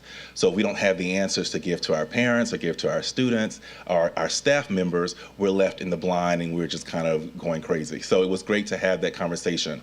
And what was brought to us was an idea of a recess. And immediately we started looking around each other like, wait, what? Recess in middle school? Okay. We're trying to figure out what that actually entailed, because I'll be honest with you, as a school leader, I'm not just talking from a school leader standpoint, I'm talking from a former classroom teacher teaching English language arts. When you're looking at a school leader's perspective as far as safety and security, which is our #1 priority when it comes down to our students and our parents and our community leaders, the biggest times when you have those types of concerns is when students are changing classes and when they're outside. Because it brings the idea of, okay, they're all open, anything can happen, is unstructured, they're not in the classroom where they're able to have, small groups, those types of things. And so those are when your anxiety levels go up tremendously as a school leader. But I truly understand the idea of students having that time to socialize, because we noticed that after I saw a huge change when our kids came back from COVID, they didn't know how to talk to each other, because the majority of their time was spent online, talking on their cell phones, not engaging. We all experienced what that was like, right? So when we brought them back into the buildings, we noticed it took some time for them to reacclimate them to the surrounding and to talking to each other. And so the great thing that we employ as, school leaders in our buildings is that we make sure we give our students opportunities all of the time to collaborate, to have those constructive, debatable conversations around instruction, around content, around things like that. I would not be standing up here advocating these 97-minute periods if I had our students in a classroom where they were sitting in a desk for 97 minutes, listening to a teacher lecture them for 97 minutes. As an adult, I can't do past 30. So I know as an instructional leader, and like I said, as a former ELA teacher, I know how important those minutes are, because you can dive so much deeper in the content when you have more time. You can listen to where your kids are. You can really analyze the deficiencies. You can actually support them. You utilize that time not just for the direct instructional piece, but also for the collaboration piece where they're having those conversations with their peers. You're also using that for intervention, so you're able to support students. I know that we're seeing the data. Our students are performing very low. Our literacy levels are severely low. We need that time to rebuild our students. If we don't take that time to do that, I would love to say that we have this outside of the school, at home, they're getting this and they're getting that. We don't know. All we can do is maximize the time we have in our buildings, what we can actually control. And so as a school leader, I am so excited, because when I first started teaching ELA, it was a block schedule. Then we started changing because we had some autonomy there when we first started. Then we started changing into like a 6-period day, 5-period day. I was always an advocate for the block schedule because, again, it allowed me more time to dig deeper into the content. Again, if the students were in a class or on the desk the entire time, that would not be productive at all. Our teachers, actually, Ms. Colson, if you don't mind coming up real quick, she can kind of explain to you how the majority of our teachers, what we're seeing in our building, and how we break up that time. I think that would help a lot for you all to kind of see that. Hi, my name is Tyler Colson, and I teach social studies at Eva Lagarde. So a day in my class, again, my engage, 5 minutes, kids come down, bell ringers. I don't immediately get up and start teaching. That's not my style. They get in, they collaborate with each other, and they explore. We call it the 5Es. They go in, they explore, they collaborate amongst themselves, and then, like Dr. Sinclair says, I'll lead them in discussion for about 20 to 30 minutes, and then afterwards they do an elaborate where they revisit what we've gone through as a class and try to attack some of that content themselves, and then exit ticket. All that happens in 90 minutes. When I say the 90 minutes goes by very fast, and I can't see myself doing that in any less time. And I also want to mention I am a graduate of McKinley High School, and when I was at McKinley High School, we had 7-period classes, 7 periods in a day. And I just remember, God rest his soul, Mr. Namba, my physics teacher, it was my first period, with the buses coming late, with taking roll. I mean, my parents had to get a tutor for me because the instruction in that short amount of time was just it wasn't enough at all. And if my parents had not gotten that tutor for me, I would have failed physics in 2008. So I am a huge advocate for the 90-minute blocks. Like I said, those 90-minute blocks fly by very quickly, and I cannot see myself doing those 5 E's, all of those transitions in our instructional time with fewer than the 90 minutes that we have. Thank you, Ms. Colson. I appreciate it. I just want to also mention about the recess time. Many of my colleagues, when we talked about it, when we saw each other this past Monday, we already have built-in time attached to lunch. Like I know for me personally, my students eat for like 10, 15 minutes, because to be honest with you, the majority of our students are not eating. And so, a lot of them go directly outside, but I keep my students in just so they can get a chance to kind of just collaborate inside. Again, when they're outside, that's when your anxiety goes up. So I keep them in about 10, 15 minutes, and then they're outside for the remainder 15 minutes. So a lot of us, as we were discussing and talking, already have that time built in to give them that time to break. But they also have those times to collaborate in class as well. So I didn't want to. Hi everyone, my name is Erin Howard. I am the principal of the best middle school in the parish, Glasgow Middle School. Thank you, sir. All right, I've been in middle school my entire career. Middle school is where my heart is, it is where my soul is. I love middle schoolers because they are off the chain, fabulous, all day, every day. And because of that, you adapt to middle schoolers. Their attention spans are not very long. We have to constantly switch things up in order to be able to meet the needs of our students.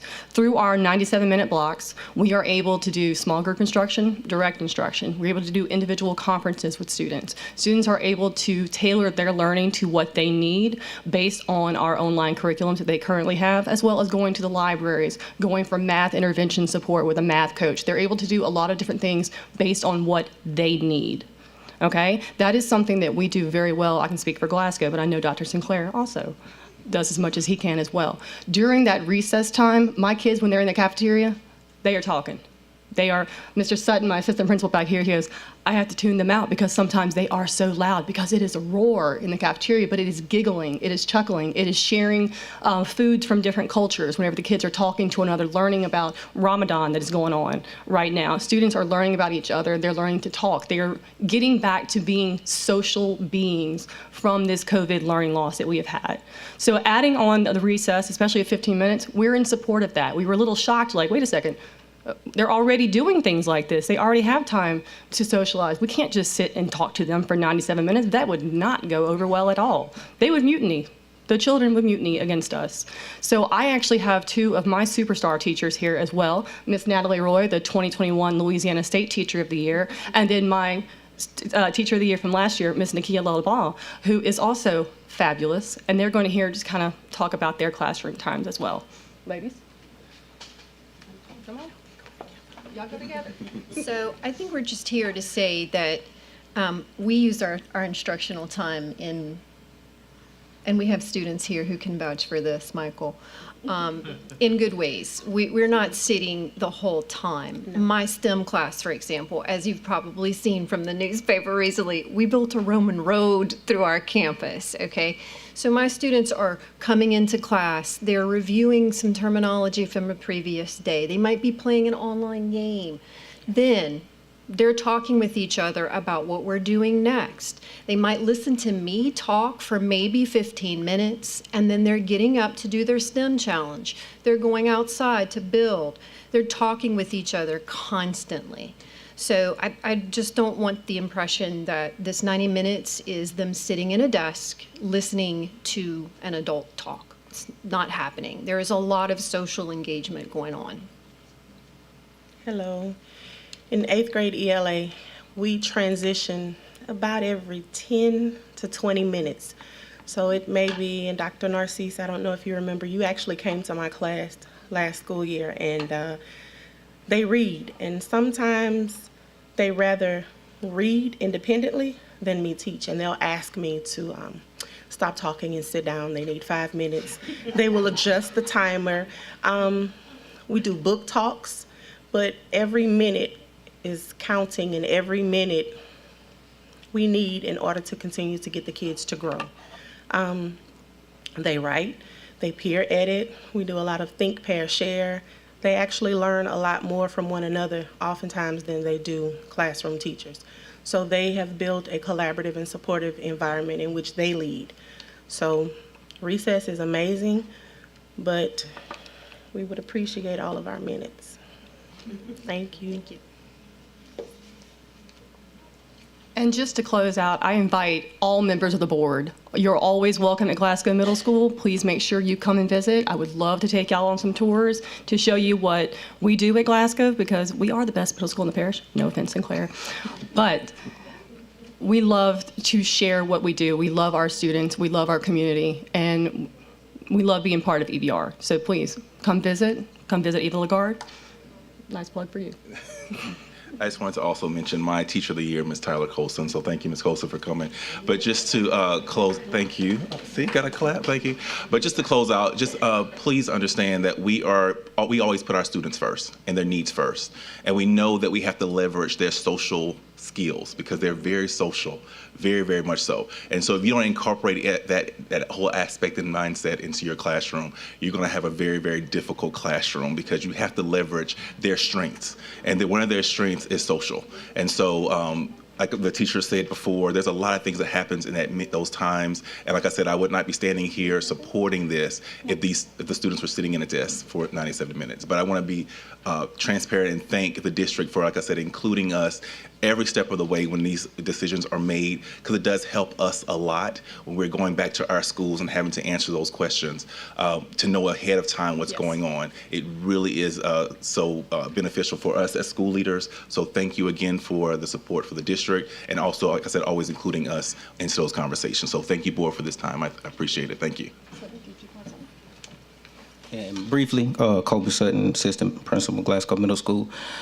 I think we're hung up on the language to a degree. I don't want us to trivialize the conversation by harping on the word recess or considering this to be, playground time or something like that. I think it's more so that we should look at, as we stated, like the social development of our students, and maybe this is an opportunity to enrich them socially or give them an opportunity to reacclimate themselves to being around one another and just really developing as people. And at the end of the day, we want to do what's best for kids. And if we look at our experiences as adults, I don't think we even function in that capacity. There are opportunities in our professional setting where we take brain breaks, where we rest, where we have relaxed conversation amongst ourselves. And I think we need to also give our students those opportunities.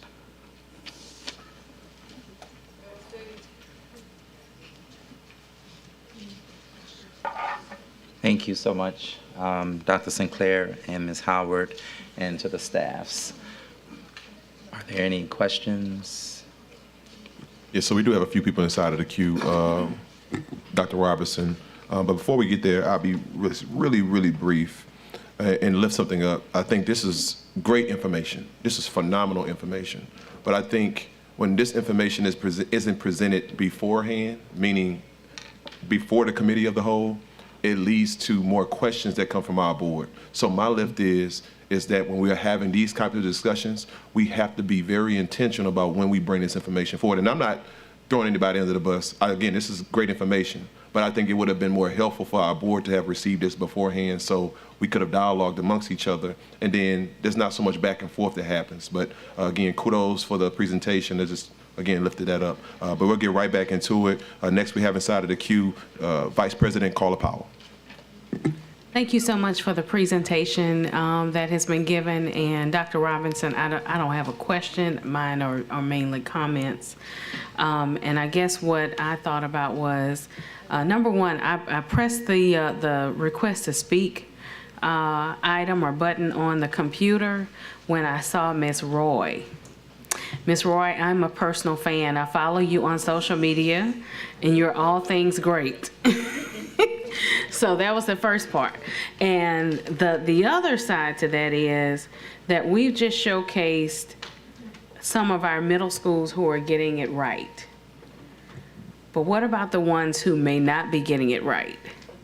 And, I think about when my son was in middle school, and I know, Dr. Sinclair, you were there with him for a little while. That's DJ or Daryl Powell. But then there were other situations where I remember him coming home and telling me, Mom, we didn't get a break. When we went to the cafeteria, we had to sit quietly. We couldn't talk. We could not interact, and that's what happened. And so I think that those are the schools that we are speaking to. When we think about this, it's an operational issue, and all administrators are not getting it right. So it's almost the same thing as what I mentioned before. Colleagues, we got to get out there to those schools and see who is doing what and who is not. And it's not that we can say anything to it, because we are, as Mr. Shamlin has reminded us on many occasions, that we are not to say anything in regards to personnel issues. But when it comes to us being a voice for our community, we have to be able to say, which schools are offering socialization for their kids. I mean, for myself, as a middle schooler, I remember you had the choice. You can go and eat, or you can go outside. Or you can go eat, then you can leave and go outside. Or if you're in an indoor building, you can eat, then you can go to whatever is the common area. But does that exist for everybody? And so I think that that's something that we need to really think about. We also need to think about that these wonderful teachers who have come out here today, I mean, they include learning stations in their classes, but there's some others who don't. There are some others who have their kids sitting in rows for 90 minutes.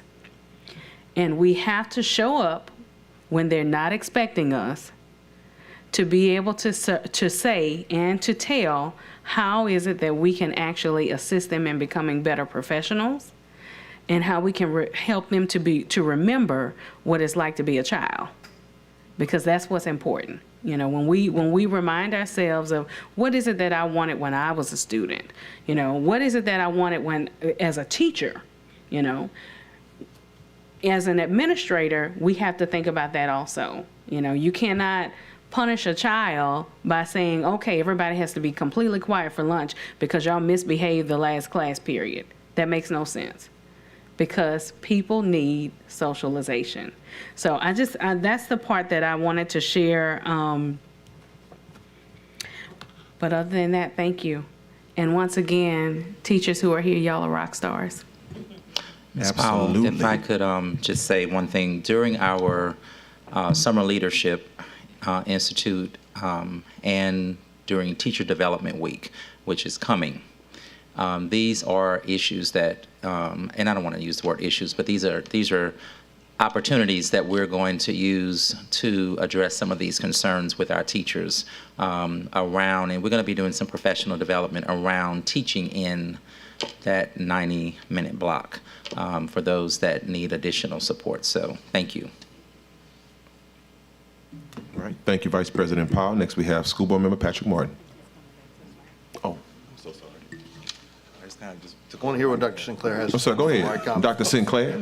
I just wanted to thank you, Vice President Powell, for mentioning that. I just wanted to just add to the conversation that during our meeting on Monday, we all came to a consensus as principals, and we're going to dedicate at least 15 minutes of time across the board. So that way it's a uniform policy for all middle schools. We all came to the table and we decided that would be perfect for us. So everybody should be doing that. So I just wanted to clarify that for you, Vice President. I appreciate it. You're welcome.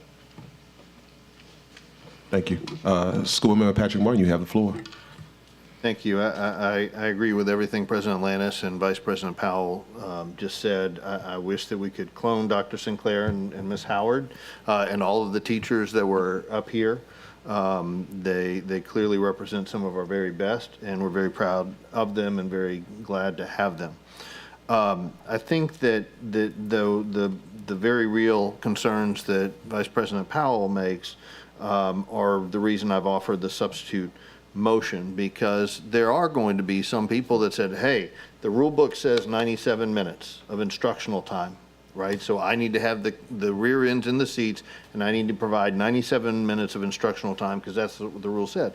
And that how, and we've had questions in part, as President Lannis, suggests, because we're new. I mean, he's been here before, I haven't. This is our first time considering this, and I'm presented with a document that says, hey, there's going to be some middle schoolers, 12-year-olds, that are going to be in class for 4 hours and 51 minutes straight with 2 3-minute breaks. I didn't think that anybody was really sitting there making them go think straight through hard for 5 hours, but I don't know. That's the piece of paper I'm doing. So the background and the education you provided today is extremely helpful. But I think it is important that we have some kind of policy that the board can adopt that says, here's the parameters, here's the expectations, that while we say 97 minutes, there needs to be words on paper so that if some teacher is saying, sit there for 97 minutes, the principal, the superintendent, the central staff can say, no, that's not what's expected. Here's the rule. Some people are rule followers. They want to see it on a written page, right? And you need to have something there, that not to micromanage, not to set every detail, because, and look, sometimes I know you're with my daughter, sometimes you're in a role doing homework and she's going, and we can go for an hour and a half and she's got it and it's in the zone and you don't want to interrupt that. But other times, nobody's thinking straight. 10 minutes in, as one of the teachers suggested. And so we want to absolutely provide that flexibility and empower the teachers to be the incredible professionals they are. But I think we also need to provide some general constraints and expectations of what the board expects to see. So that's why I've offered the substitute motion. Thank you. And thank you again to all of our teachers and students and principals. Thank you, School Board Member Martin. Next, we have School Board Member Lewis. A waive. Thank you, School Board Member Lewis. Next, we have School Board Member Nathan Russ. So thank you for the presentation. Thank you to our school leaders who are clearly very passionate about our kids. And I just offer my thanks how well you're serving the kids of our community and your schools. I want to read from Louisiana Revised Statute 17-17-1, required physical activity in schools. Each public school that includes any of the grades kindergarten through 8 shall provide at least 30 minutes each school day of quality, moderate to vigorous physical activity for students. We are failing to meet that requirement. I do not call into question any of the expertise of our educators in the room. I'm not an educator. Certainly they know better how to teach our kids than I will ever, because I am not a teacher. I don't call into question the expertise of our administration to implement a bell schedule that is going to best serve our kids. But we have a responsibility as a board to put our children first. The reason that this board exists is because we can implement policy to ensure that regardless of who is steering the ship, whether it's a superintendent we have today or 20 years from now, an entirely different individual, the next group of teachers and school leaders that come across over the next decades are going to do what is best for our kids.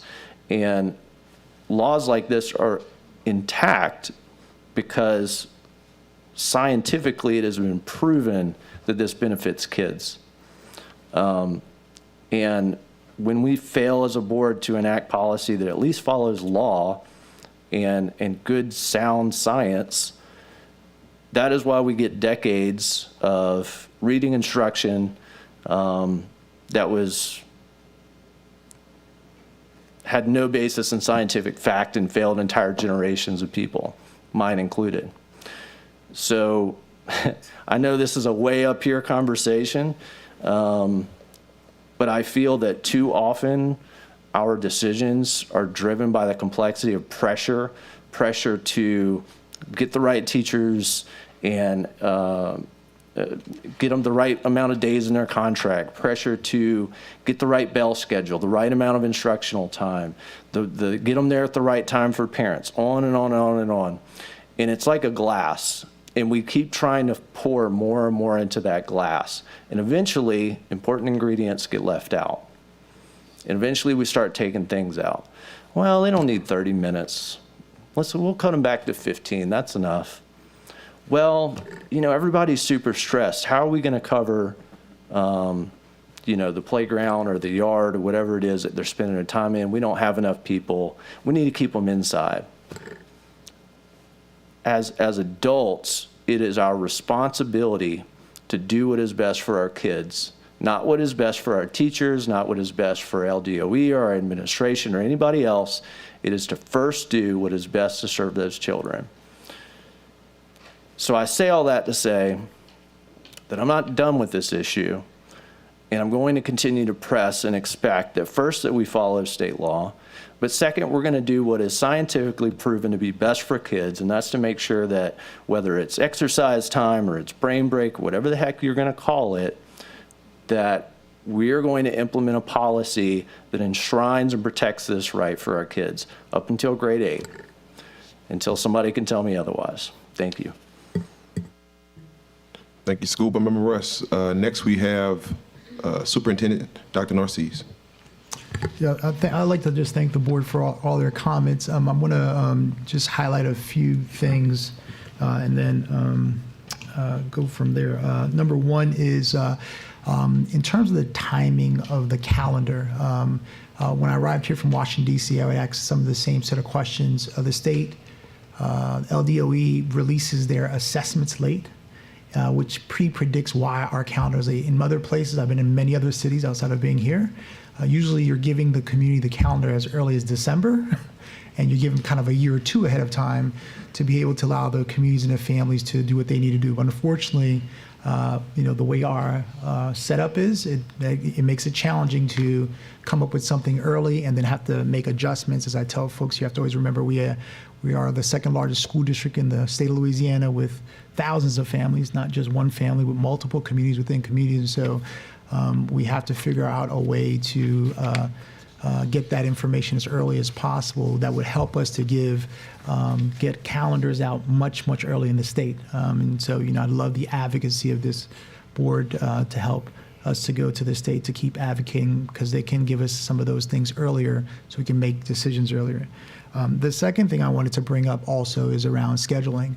When we came on board, we sit with every single school leader and their leadership team, and the principals can tell you this, to go over every bell schedule. Is that correct, principals? Been doing that for almost 2 years with systems, so they can better help support their teachers on the ground and also better communicate to their communities. And the reason I bring this up is because I want to make sure that everyone knows that we have to follow the state mandates first, whatever the instructional times are, and then go from there. The third thing is we put a lot of systems in place, and I think Vice President Powell, you brought this up. Yes, go into the schools. We put a lot of structures of getting a lot of eyes in schools, whether that is through principal supervisors, coaches, variations of folks, and also getting schools see other schools and best practices. So I don't want anyone to walk away thinking that kids are sitting in a classroom 97 minutes. If any child would be sitting in a classroom full of 97 minutes, at least the schools we can control, because we have also charter schools who are in our world that we don't manage how they do their instructional space. But if there's a school that is like that, I need to know right away, because we would go take care of that, because that is not best practice. And I would find that very hard for school leaders to be okay with that happening in that model. And so, and not to say that we're perfect, but I am saying that that is not an expectation of best practice we expect. The last thing I did want to bring up too is the autonomy of providing guidance and where we weigh in on guidance. And the board has to decide what that is. I always tell people, the board, I'm just the implementer of your policies, but I would be cautioned that we engage variation of groups of folks and go see at the schools ourselves, which I'm kind of glad I always hear board members are going out to schools, because I don't want us to, think about policies without seeing subset of schools and how they function. Because the number one question I get when I go back to make a proposal shift with school leaders or anyone that I talk to when we do something at this level is, well, has anybody seen what we're doing? Have we done this? And so I would just kind of like to engage us to go out and see some of these things, because there is at times, since I've been superintendent, many of assumptions that we made about what happens in a particular school that is not always the full context. And there are realities of what happens in schools, because we're hearing on who are the 10 people that advocate or the 20 people that advocate, and doesn't give us a systemic approach. And I know that I spoke to President Lannis and Vice President Powell that, have board members, all of us, to actually start going out to some visiting schools across the parish, no matter where our schools are in the community. So that just helps us a little bit better to have more context. And then the last thing I'll say is, and I'm not saying this is how people are targeting our folks, but our teachers and our school leaders and our paraprofessionals and all the folks that engage with our kids are working really hard to try their best to, I don't know if the word is appease all of these regulations that are happening. And at times it hurts their opportunities to do things. And I think Board Member Rush, you said it well, and so I would just caution us to think about the balance between the two, because the state requires a whole lot of stuff already because kids are behind. But I tell folks children are behind for a number of reasons. It's not just because of the one-time shot that you get in that classroom, but it's because we haven't created pipelines for early childhood for kids to go through a pipeline. We haven't done the greatest around getting kids to read in our state. I mean, these are things that have been public, very public, and we've been in EBR trying to be as aggressive as possible to address that, and variations of communities respond differently to how these things go, and so we're trying to be collective around creating a standard. Doesn't mean we don't need to improve, but I do think it just needs to, we need to be able to engage more from the folks on the ground to give us an actual context as we're standardizing the process approach. And so we're making improvements. I always say we can always do better, but I just want you to know that the entire staff is working hard, the teachers are working hard, the school leaders are working hard, and they're being engaged in trying to do better systematically, because the reality is we're not just one school, but we're a unit of schools in a school system. And our school system has not always functioned in that way, quite frankly. And so we're trying to work hard to do that. And so those are just the high level pieces I wanted to say. And I'm just going to say a lot of things. I'm super excited you guys are talking about instruction and stuff, because sometimes, this can feel very like you're talking about other stuff, but I like that we're talking about kids learning and social emotional learning, those things. So that's it. Thank you, Mr. Superintendent. I just want to lift something up. School Board Member Nathan Rush, we're going to send you to law school, just so you know. But back to the to board comments, we have School Board Member Lewis in the queue. I hope I'm not repeating things that have been, already been said, but it's been my experience that administrators and teachers know their students. They understand the culture that exists inside their schools. They know when to buckle down, so to speak, and they know when to relax. Every school's different. And Dr. Sinclair he hit it right on the head when he talked about our kids being out of a social environment for 16, 17 months. They had to learn to become social beings again because they were tied to cell phones and video games, and even teachers having to teach behind monitors. Some of those classroom measurement skills they lost. So we're still putting the pieces of the puzzle back together. I'm extremely happy that the principals came together and said, hey, 15 minutes, we can work with that. And I think they did that not because they felt pressure from the state or anybody else, it's because they're trying to get the culture of their schools back to where they can function as institutions of learning. Now, right here, I don't mean to turn away from the mic, but I have this document here. I don't know if you all can see it, but everything in red talks about that year, that decade. This starts in the 40s and it goes all the way down to 2000. Everything in black is what's been added to the school day. Everything in black has been added to the school day. Yet we haven't added one more day. We're still starting school, giving kids 3 months out for the summer. We're still doing all these things that are not really conducive to our kids becoming, what we want them to be. I mean, all these demands have been placed on teachers. Everything in black has been placed on teachers. These are demands that's placed on teachers.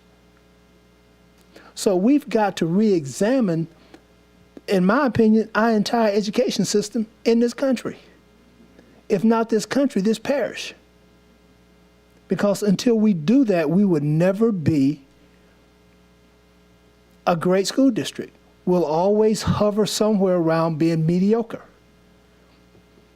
And there's too much talent, there's too many gifts, too much money in this city to keep producing a mediocre student.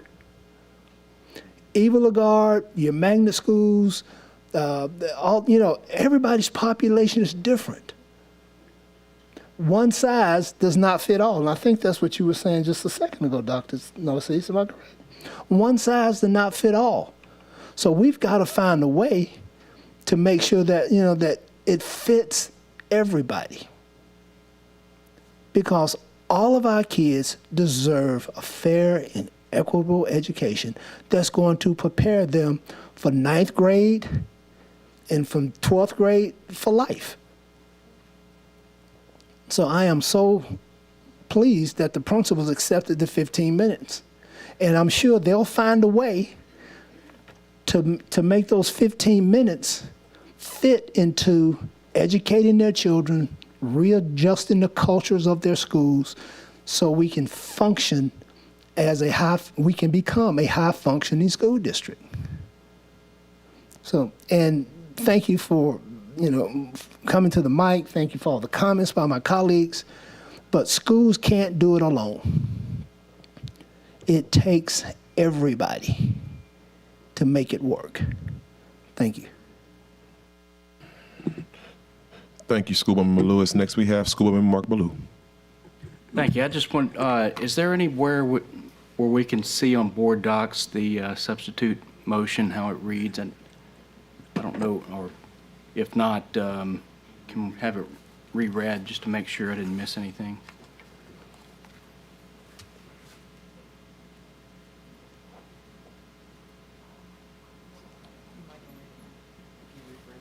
Okay. In the interim, we still have to come back to the board.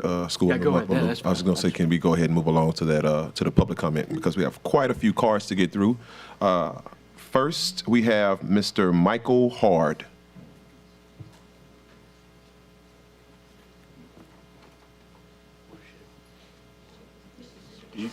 My name is Michael Hart. I attend McKinley. I'm part of the organization. This is just speaking from personal experience. After COVID, I'd say we've begun learning slower, and now we're just trying to remember. Like, we're just told to remember the knowledge for a grade, or we're just cramming, and we're not really engaged in topics. We're just trying to make a product. And that's not how it should be. It should be like I feel like there should be more activities attached to these topics, so we have something to remember it by, and not just, hey, I'm trying to get a grade and pass and do all that. No one wants to learn when it's just boring knowledge being thrown at you. I would say when I was at Glasgow, my teachers engaged me because it was more personalized. It was fun. It was real fun, and I remembered everything, and that's how I got where I am, because of my teachers. I would have to amend them. Thank you, Ms. Roy, Ms. LeBlanc, and Ms. Howard. That's just my little comment. All right. Thank you, Mr. Hart. Mr. Hart, I don't know who cut your suit, man, but I need his number. That's a nice suit, my brother. All right, next we have Miss Scarlett Snee.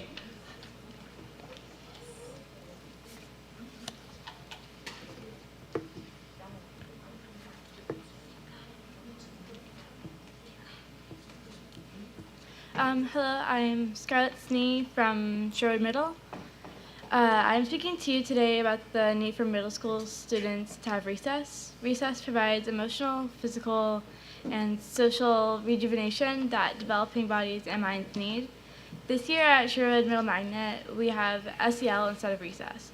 SEL is inside, seated, and lacks active and social elements. Recess was a chance for students to connect with their friends, be physically active, and engage with the world we are learning about. The article, Education and Treatment of Children, states, a widely held belief and practice in school programs is that recess provides an essential component of a child's educational and developmental needs. This evidence shows that children need time to relax their brains. Recess is also very beneficial to students' educational needs. It gives children time to let the information sink in, while also giving them the opportunity to get their energy out. The website Childhood Education also states recess has been a staple of the school day for generations. Participating in child-initiated outdoor play has provided hours of unstructured fun. Such breaks supplied the emotional, physical, and social rejuvenation that developing bodies and minds need. Ultimately, recess should be daily for children's mental needs and social skills. It will also help students that are hyperactive and need unstructured breaks. Shouldn't middle school have a break to relax our tired minds? I thank you for your time and the opportunity to speak. Thank you, Ms. Snee. Very well said and very much appreciated. Next, we have Ms. Ellie Brooks.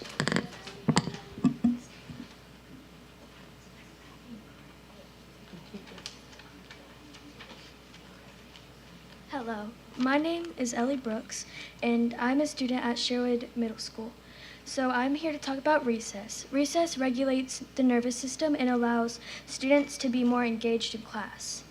Research shows that recess improves student memory, attention, and concentration. Recess offers opportunities for children to learn and enhance communication skills, negotiation, cooperation, sharing, and problem solving. It also helps with self-control and lowers levels of stress. If you worked 7.5 to 8 hours, how would you feel? Thank you. Thank you, Ms. Brooks. Again, very, very well spoken. Ms. Abigail Harford, you're next. Hi, my name is Abigail Hereford, and I'm here to talk about the topic of recess. Recess is a great way for students to socialize and for them to have time to decompress. One of the worst things that we had to deal with was within the first and a half week and between 2 weeks, we got our recess taken away. So we didn't really have this time to talk with our friends or just decompress. Recess will not only help academically, but also socially and emotionally. Students need time to talk to their friends. We can't just sit at our desks for 7 to 8 hours and just listen to a teacher talk. Middle school is emotionally draining. Students as well as teachers need time to decompress. Lack of recess can have major mental effects on students. According to the CDC, there are some social and emotional outcomes such as improved ability to share and negotiate, better social interactions, increased school connectedness, and improved school climate. School should not just be about academics, but also about improving social and interactive skills for students. In conclusion, I believe that recess will help students gain social and emotional experience.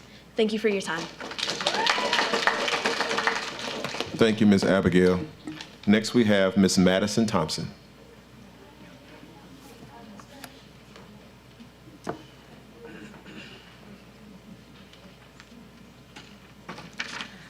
Hello, my name is Madison Thompson. I attend Sherwood Middle Academic Magnet School, the #1 middle school in EBR.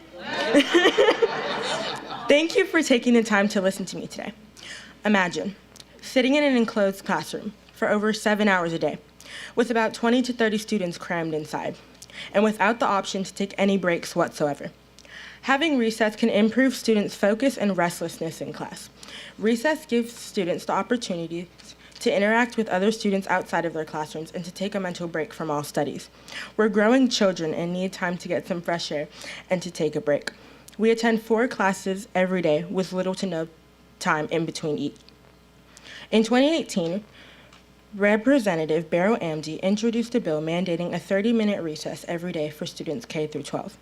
I wasn't sure what had happened to the bill, but a quick look revealed that while the bill made it out of the Education Committee, it died on the House floor with 52 nays and 44 yeas, an excerpt from Is Recess Mandated? This bill stated that all K through 12 students should be allowed recess. All in all, we're just children and everyone needs a break every now and then. Thank you. Thank you, Mrs. Madison. Next, we have Mrs. Vera Hebert.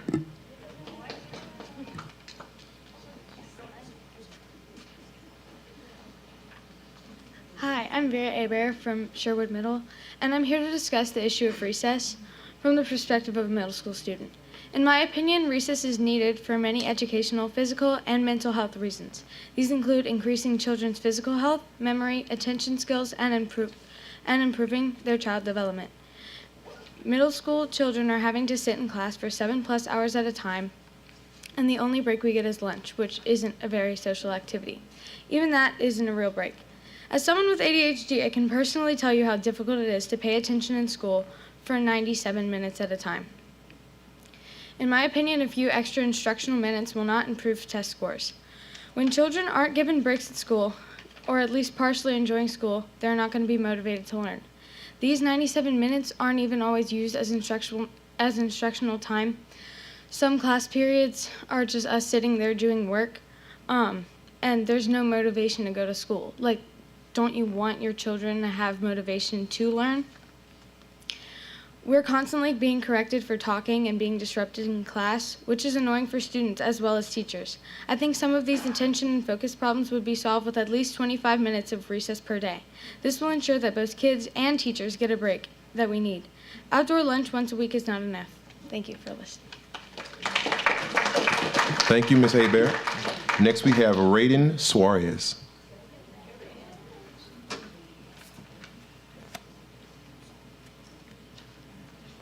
Hi, my name is Raiden Suarez. I'm from Sherwood Middle, and I would like to formally request for 30 minutes of a break on school days. Numerous studies published have found a 30-minute break is essential for achieving productivity, success, and a positive attitude. And let's face it, middle schoolers are a little extra, and middle school is rough. Do you guys remember being middle schoolers? It was the worst years. So much is happening all at once. We need a break. Just time to rest and chill. We're overstimulated as it is. Adults who work 8 hours get a break. Minors who work 5 hours get a break. Even service animals get a break. We go to school 7.5 hours. We need a break. All day long, we get told where to go, how to act, what to say, when to go to the restroom, where to stand. We get told what to do all day. Imagine if someone told you what to do all day, every day. Wouldn't you want a break? We deserve a break. We aren't asking for money, just a break.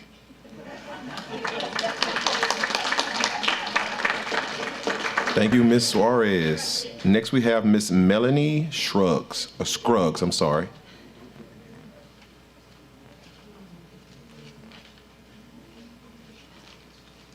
I'm Melanie Scruggs from Sherwood Middle.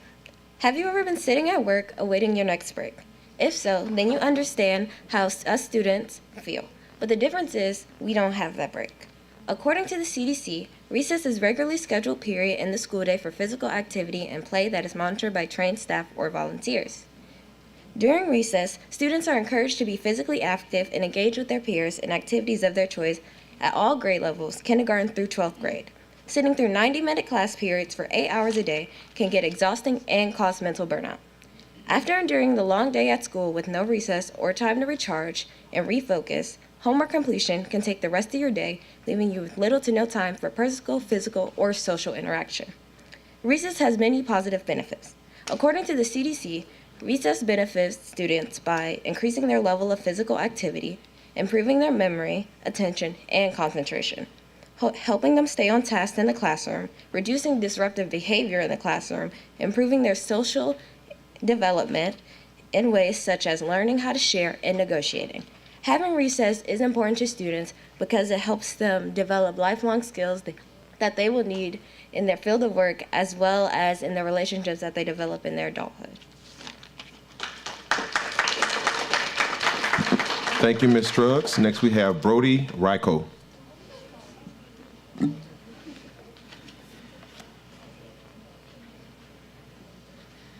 Some reasons that I think we should get recess is because it will actually give us some reason to look forward through to the day, and it would encourage us to do our work in class so that we could finish, so that we could actually have recess. And I think that it would allow us to give our brains a break and reset for the rest of the day. Thank you. Thank you, Mr. Brody. Next, we have Ms. Ashley Ballard.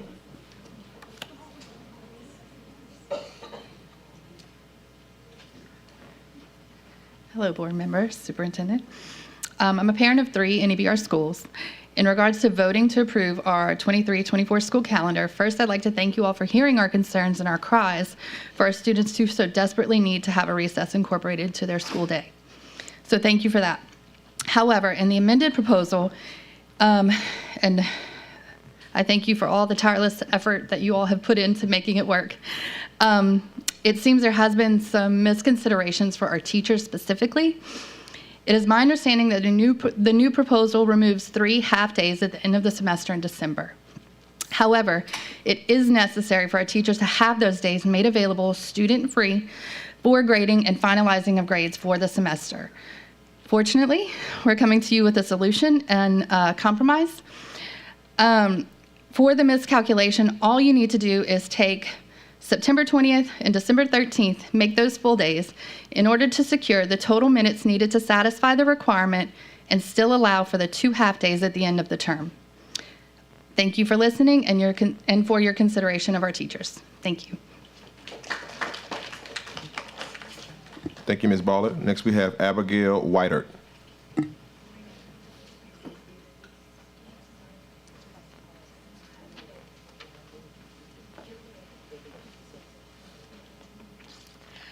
Hi, I'm Abigail Wider, a student at Sherwood Middle Academic Magnet, the #1 middle school in East Baton Rouge Parish.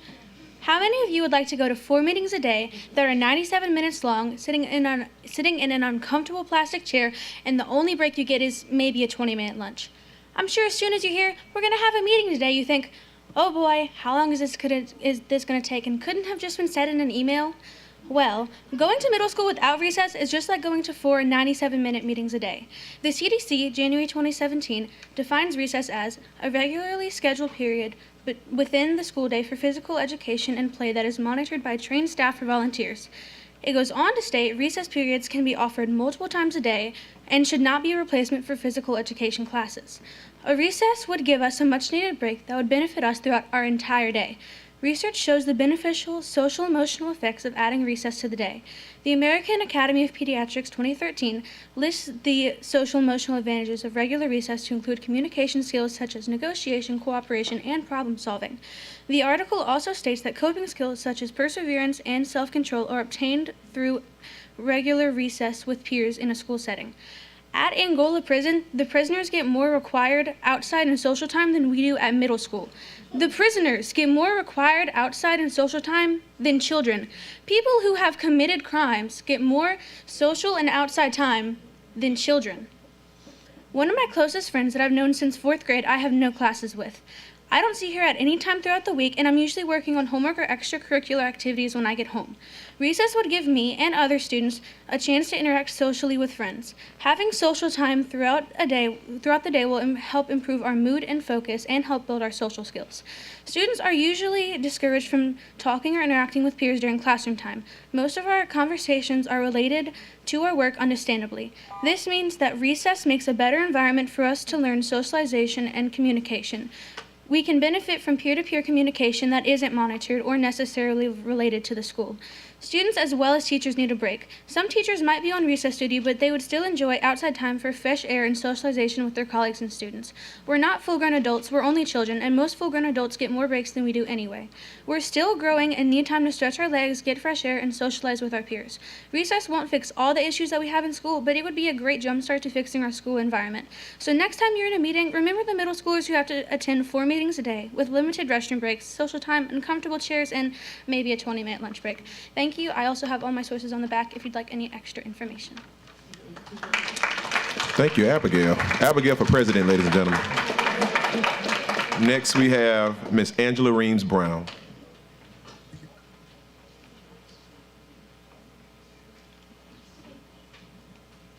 Ms. Brown is representing the East Baton Rouge Parish Federation of Teachers. And support workers. Yes.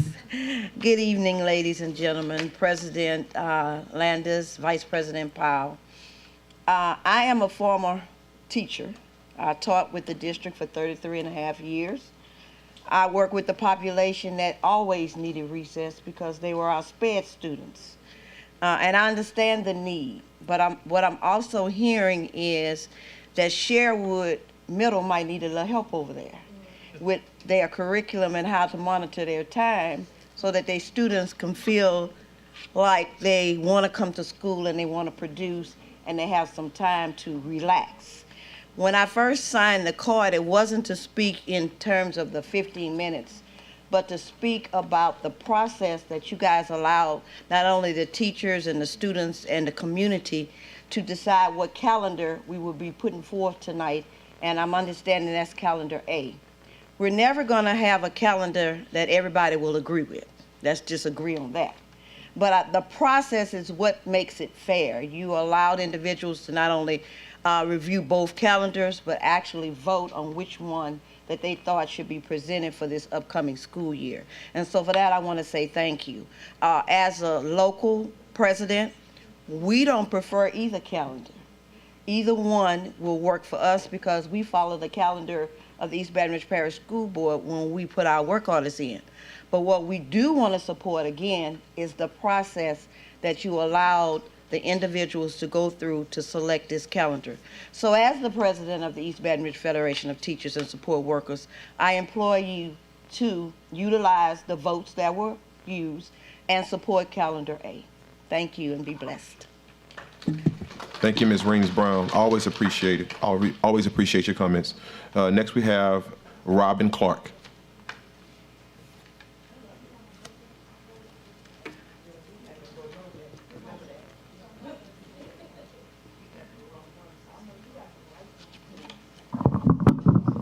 Good evening, everyone. My name is Robin Clark. I'm speaking on my own behalf and others who might be like-minded who don't have the fire under them come to the meeting or for whatever their reasons are. To speak to the calendar, I want to tell you a couple of things. Thank you for June and July being off. Those are sacred months. We don't get 3 months off. Might have been a previous time, but we only get 2. So thank you for absolutely no work days during those months.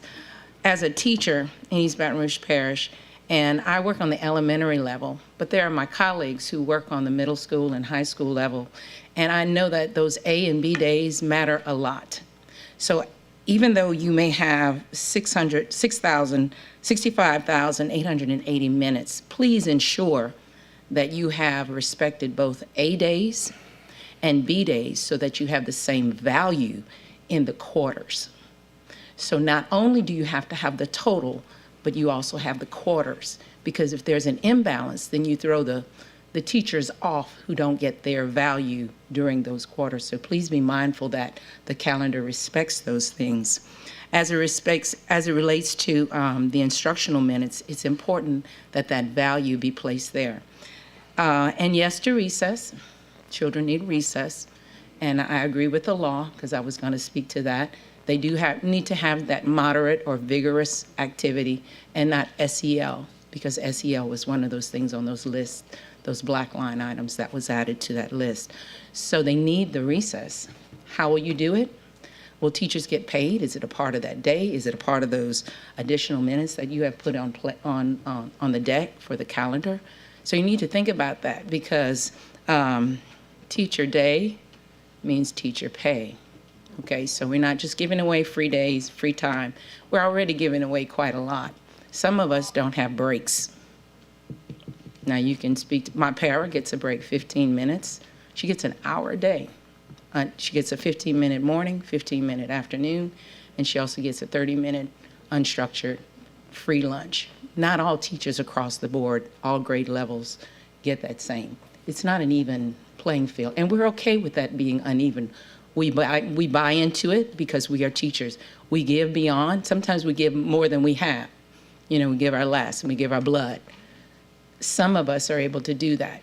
And as it relates to what people are doing during their instructional dates, depends on when you came online. So a teacher who is 30 years in the system may not be doing something that a first-year, second-year teacher is doing. So there's a great variation. And there's a great variation in a 97-minute ELA class and a 97-minute chemistry class, or science class, or social studies class. So there is some variation. Thank you for your time. Thank you, Ms. Clark. Next we have Ms. Matthews.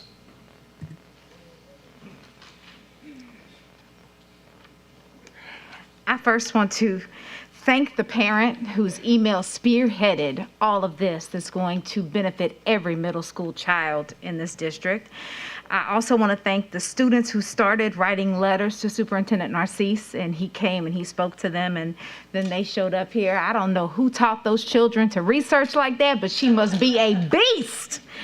Then I want to thank the board members for their diligence, and Ms. Karan Smith for all of her work and for putting up with me and talking to me over these last couple of weeks and helping with all of this. Now, I was in total agreement with everything that was said. And for people who are saying, like, well, where is the time for this recess coming from? It's coming from the dedicated SEL time in the morning. We are not teachers. We don't work for free. Our contracted time is our contracted time. It's coming from those 20 dedicated SEL minutes from the morning. That's the time being used for the recess.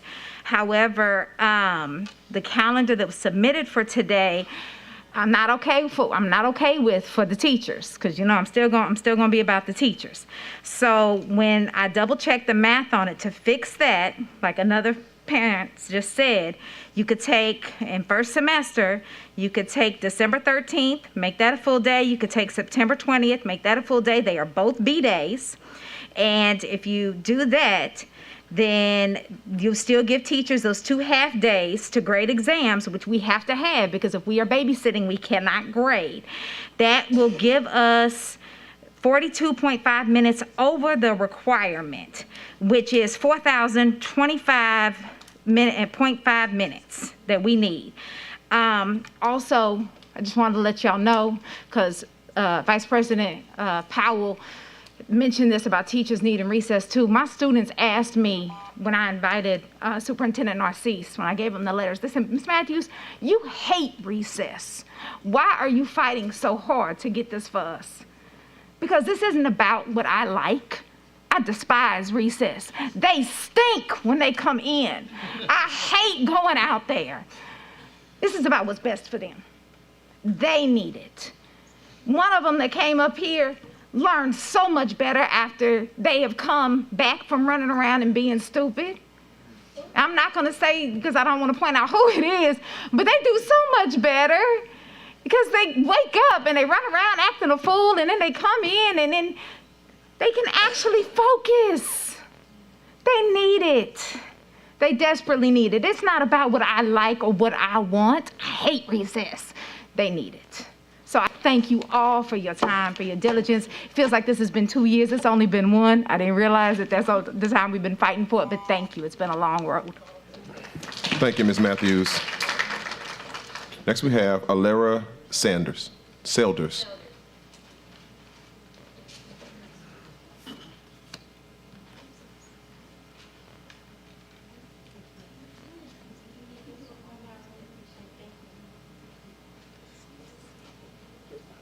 Yes, ma'am.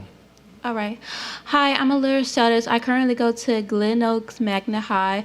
And before I start, I would just like to applaud all the teachers. I had my fair share of bad teachers, but those good ones really did make my life completely better. It helped me a lot when I was going through a very tough time. So I applaud all the previous teachers, the currently teachers, and the becoming teachers. Thank you all so much. Okay, so I want to begin my speech with an example, me personally. When I was in middle school, and this was during COVID time, it affected me extremely much. I had to sit in a classroom all day with nothing, no recess, no nothing. I was on a charter, not EBR, so no shade to y'all. But yes, no recess, no nothing. And there was this class that was 2 hours. My teacher, she was a very strict person. If you didn't do what she liked, it could be bad for everybody, not just one person. One time, she even, no talking at all, no playing, work for 1 hour straight. I was 14. If you talk one time, you could potentially get suspended. That resulted in me skipping school. I skipped school so much because of that one class. 2 hours, no talking. If you do talk, make sure it's extremely low. Yeah, I'm sorry. I'm just a little nervous right now. Recess is extremely important. Y'all may not see the importance of it, but it is important. Kids need to play. I'm in high school right now. I don't need a recess. My lunch is my recess. But I can see how much important it will be to middle schoolers. They need to play. They need to release.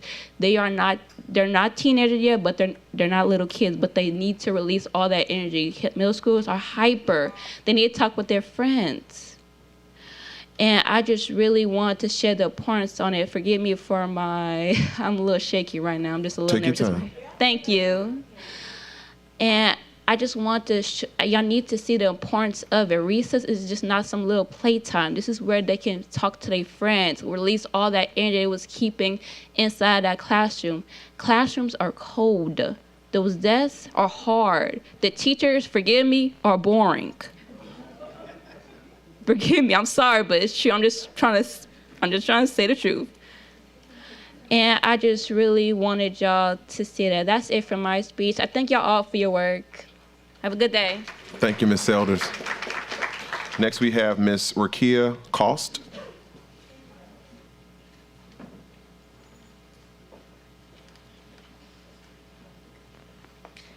Good evening. My name is Rakaya Coster, and I go to McKinley Senior High.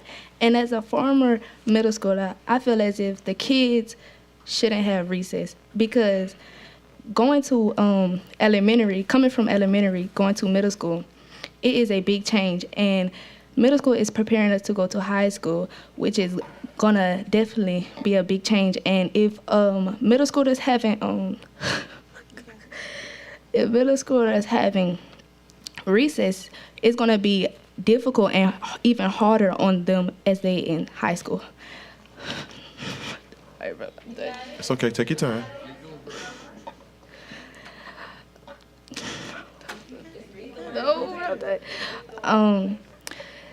Recess is a time to socialize, but students is students. Like, we're kids. People is going to socialize in classes and at free time, and lunch, other events. And I feel like students shouldn't have recess, because they need to adapt to the change, and they need to middle school is just preparing us to be high school, so they need to adapt. Thank you for your time. Thank you, Ms. Costa. Very well said.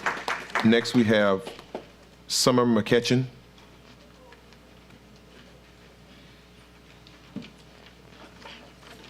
Hi, I'm Summer McKeechin.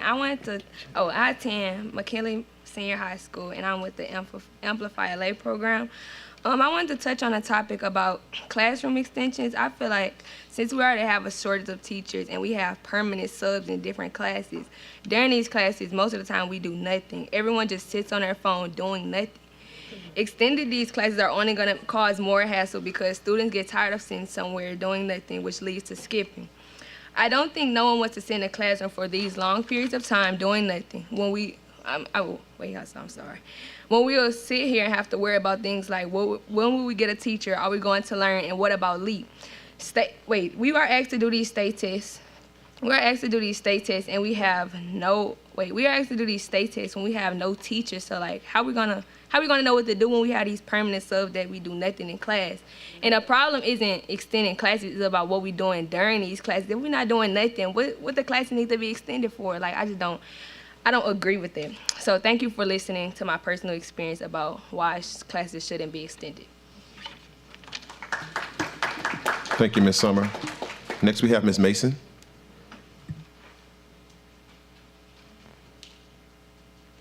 Can we just take a moment to just clap for the kids who had the courage to come up here and speak?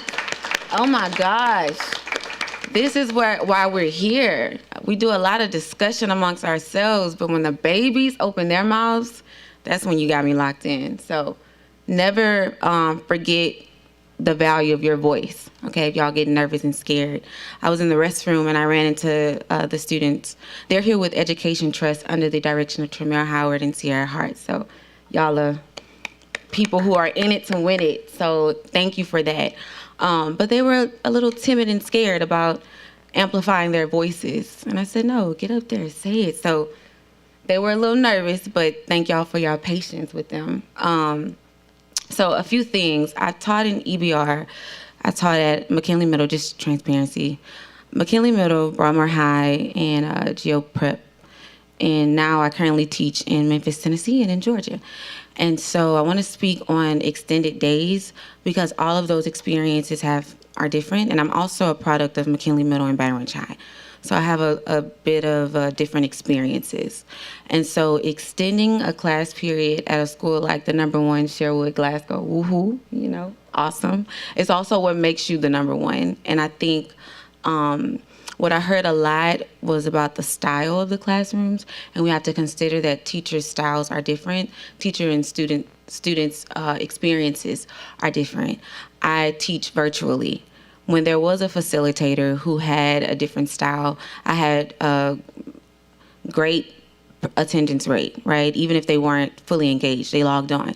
Now, they're in classroom where there's a permanent sub. Ask me how many log in daily. Oh, y'all ain't have to ask. Less than 80%. It's an 80% decrease.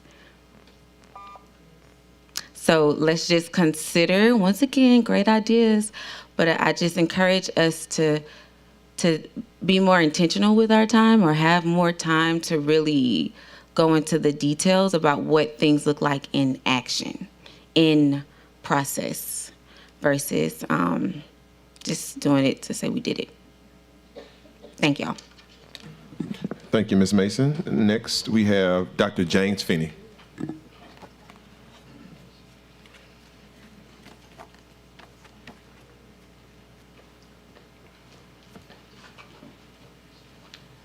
Thank you. Good evening. I will be much less eloquent than the students, but I'll do my best. Thank you, Mr. Lannis, for allowing the public the full 3 minutes each, even though I'm sure you're starting to get squirmy and maybe need a recess. I do support the substitute motion, but I have several thoughts, of course. At this point, a bad calendar is better than putting off the calendar, so at least people have something that they can plan from. I do think with respect to the proposal or proposals from Ms. Ballard and from Ms. Matthew, it would be worth for certain, if you don't make those tweaks tonight, bring that up for discussion again in May.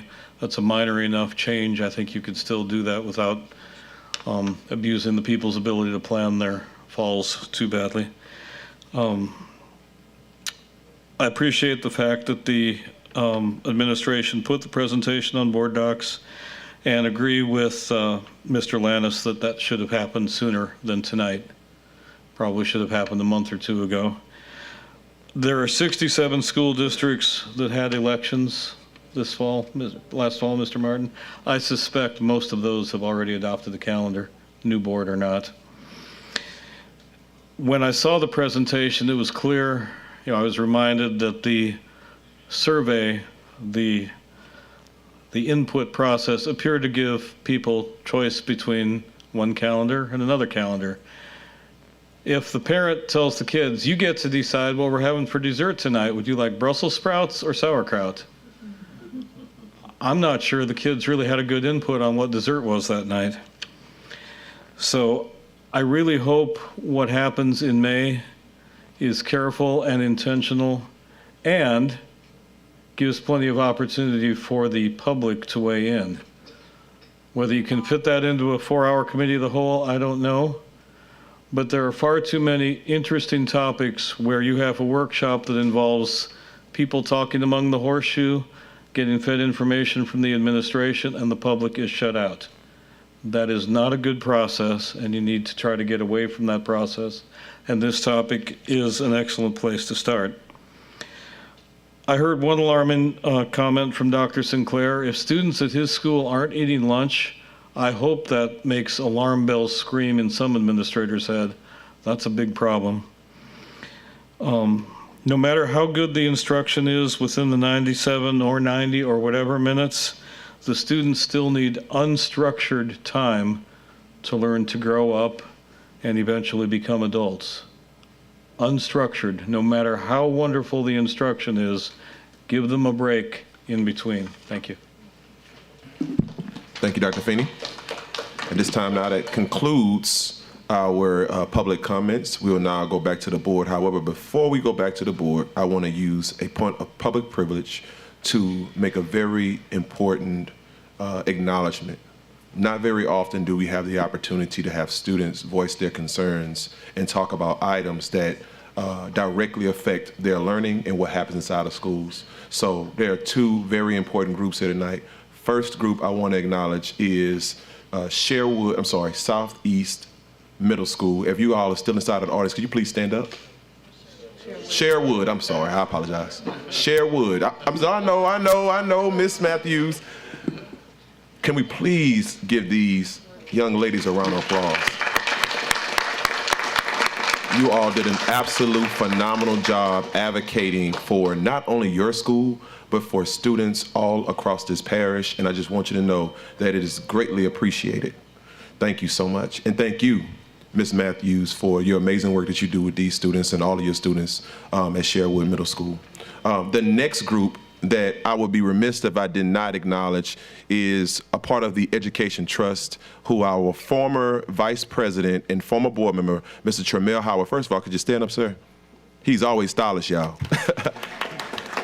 He is a part of a very important leadership institute under the guidance of their Amplified Voices program. And what this program is about is mentoring students to express themselves in a professional way that allows them to align to what's happening inside of schools, and also expressing how they feel before a school board. It is very daunting to come before a school board and speak on policy-related matters. So you all, if you could please stand up if you're a part of the Amplified group.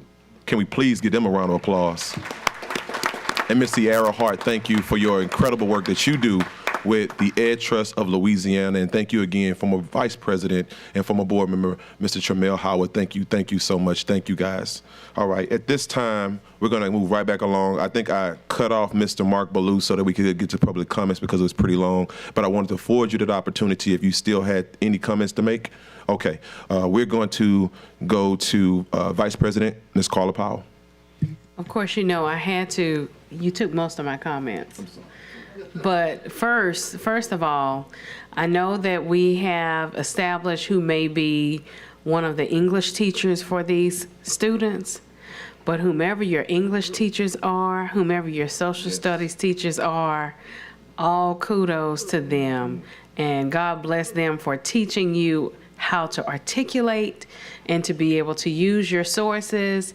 I was thoroughly enjoying all of the presentations and all of the references that were given during your presentations as well. So congratulations to all of you. Then also, I just wanted to say to Miss Abigail Waiter, is she still in here? Whiter. Girl, you were on point. You were on point with everything that you stated, and one of your points where you mentioned about us sitting for 4 meetings. I just thought about us. That's a conversation that we're thinking about right now, of sitting in, I think she called them plastic chairs, for 4 meetings that could be 90 or so minutes long, and that is quite daunting. Also, at the same time, and thank you so much, Ms. Abigail, I appreciate that. Also, I just wanted to say as well, I don't know who mentioned it on the mic, but I know myself, I looked at my colleague, Board Member Martin, when they said that we might need a recess. I think that was Dr. Feeney. And I thought about it. Y'all saw me leave out. I had to go take a chip break because I was starting to starve over here. So yes, we all need a break from time to time. Also, I wanted to mention, I know that Ms. Matthews mentioned the possibility of taking some of the SEL time away that is built in the morning to be able to use for our recess. I hope that as we move forward that we can be creative in how to still include SEL in our learning process if we were to consider the model that she was mentioning. And just another point of reference. I didn't mention this before, but I know I said before with recesses that, you know, some schools don't give kids that time to just kind of, you know, calm down and have a break.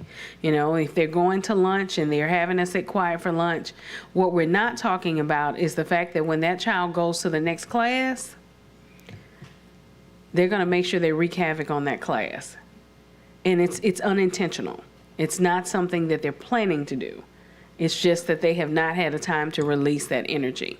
So I hope that in our future conversations that we will take all of those different things into consideration, and then also remembering that the substitute motion is that we would have this conversation at a later date. Am I correct, Mr. Martin? Yes, ma'am, is that we're going to the substitute motion is pass the calendar, but have a more detailed conversation about what policy we should have to ensure that our students have recess at a later date. Thank you so much. Thank you, Madam Vice President. Next, we have School Board Member Patrick Martin. Thank you, President Landis.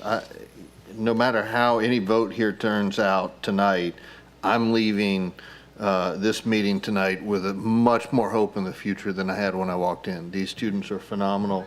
Their teachers are clearly phenomenal. I appreciate it. I particularly want to applaud the one student who got up and spoke against recess. You know, that shows the diversity of thought and the willingness to speak your mind and your belief, your truth, regardless of how other people are going to feel about it. And so I applaud that contrary spirit. But I think, much as I hate to disagree with that student, I think that what we've heard tonight illustrates a lot of the reasons why we need, as a board, to have a policy that says it is our expectation that children have recess, and by recess we mean unstructured time to take a break, to let your brain move away from instructional minutes, to not be a widget, a cog in the machine, and just feel. There were earlier comments from some about safety and security concerns when there's unstructured time, but when are our children going to learn to self-regulate? If they're in class every minute of the day with eyes upon them, when do they learn to resolve problems themselves? We talk about SEL all the time. That's how they learn to regulate their own emotions, is when we give them an opportunity to be themselves for a few brief minutes. So I think in closing, I think that's why it's very important that the board have a policy, and not to micromanage and not to say there will be exactly this or exactly that, but there be a policy that the board expects all students in middle school to have that unstructured time. Well said, School Board Member Patrick Martin. Next, we have School Board Member Cliff Lewis. And I promise, thank you. I'll be as brief as possible. Outstanding by the young people who had the courage to come to the mic. But I just want to say that there's hundreds of other kids out there in our school system who can do the same thing. And I think those kids, they're not here, but that just goes to show you that our teachers are teaching. They're doing their job. They're teaching life skills. They're teaching social emotional learning. They are preparing our young people for what's coming next. Now, President Lance, if I'm not germane to the topic with my next comment, shut me down. We're talking about the schedules and we're talking about minutes and all of that. But come January, this whole city is going to be turned upside down for about 2.5 years with our I-10 widening project. Okay, so our surface streets are going to be jam-packed, our interstates are going to be jam-packed, and I just hope we can have the same type of spirited conversations about how are we going to get them to school on time to do all the things that we're sitting here talking about. So that's going to be another conversation, I promise you. We're going to have to look at transportation, we're going to have to reroute buses, we're going to have to look at who knows where that's going to lead us. But we're doing a great job tonight deciding on how long they're going to be there and how, in the whole 9 yards. But we've got another really big problem we've got to face in this city, that the infrastructure is already not very good. How are we going to transport all of these students to get them to these middle schools and high schools and elementary schools? Last week, you had no problem getting anywhere in Baton Rouge you wanted to get. I leave my neighborhood, I get on Florida Boulevard, I'm expecting it to be bumper to bumper. There's nobody out there because you've taken 5,000 employees off the roads. You got 5,000 employees that are going to be driving to work. That we're the second largest employer in this city. You got 5,000 employees, plus you got Exxon and everybody else. So, that's something we're going to have to face real soon.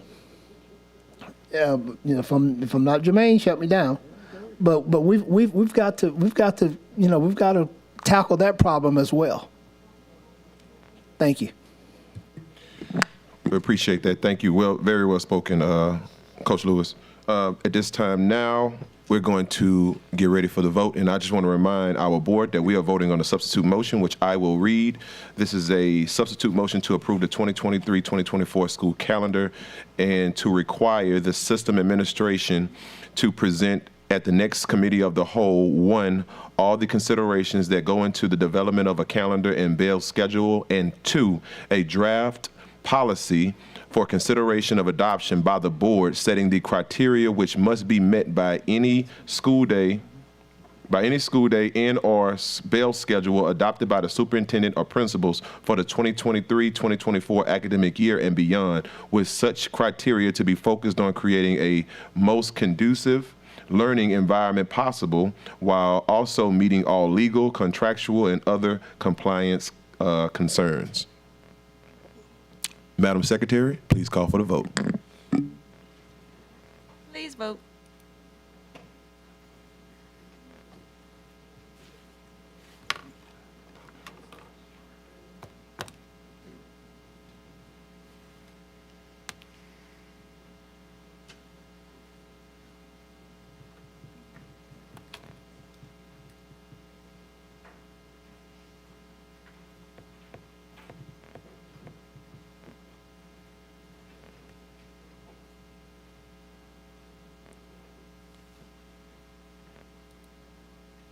The motion carries.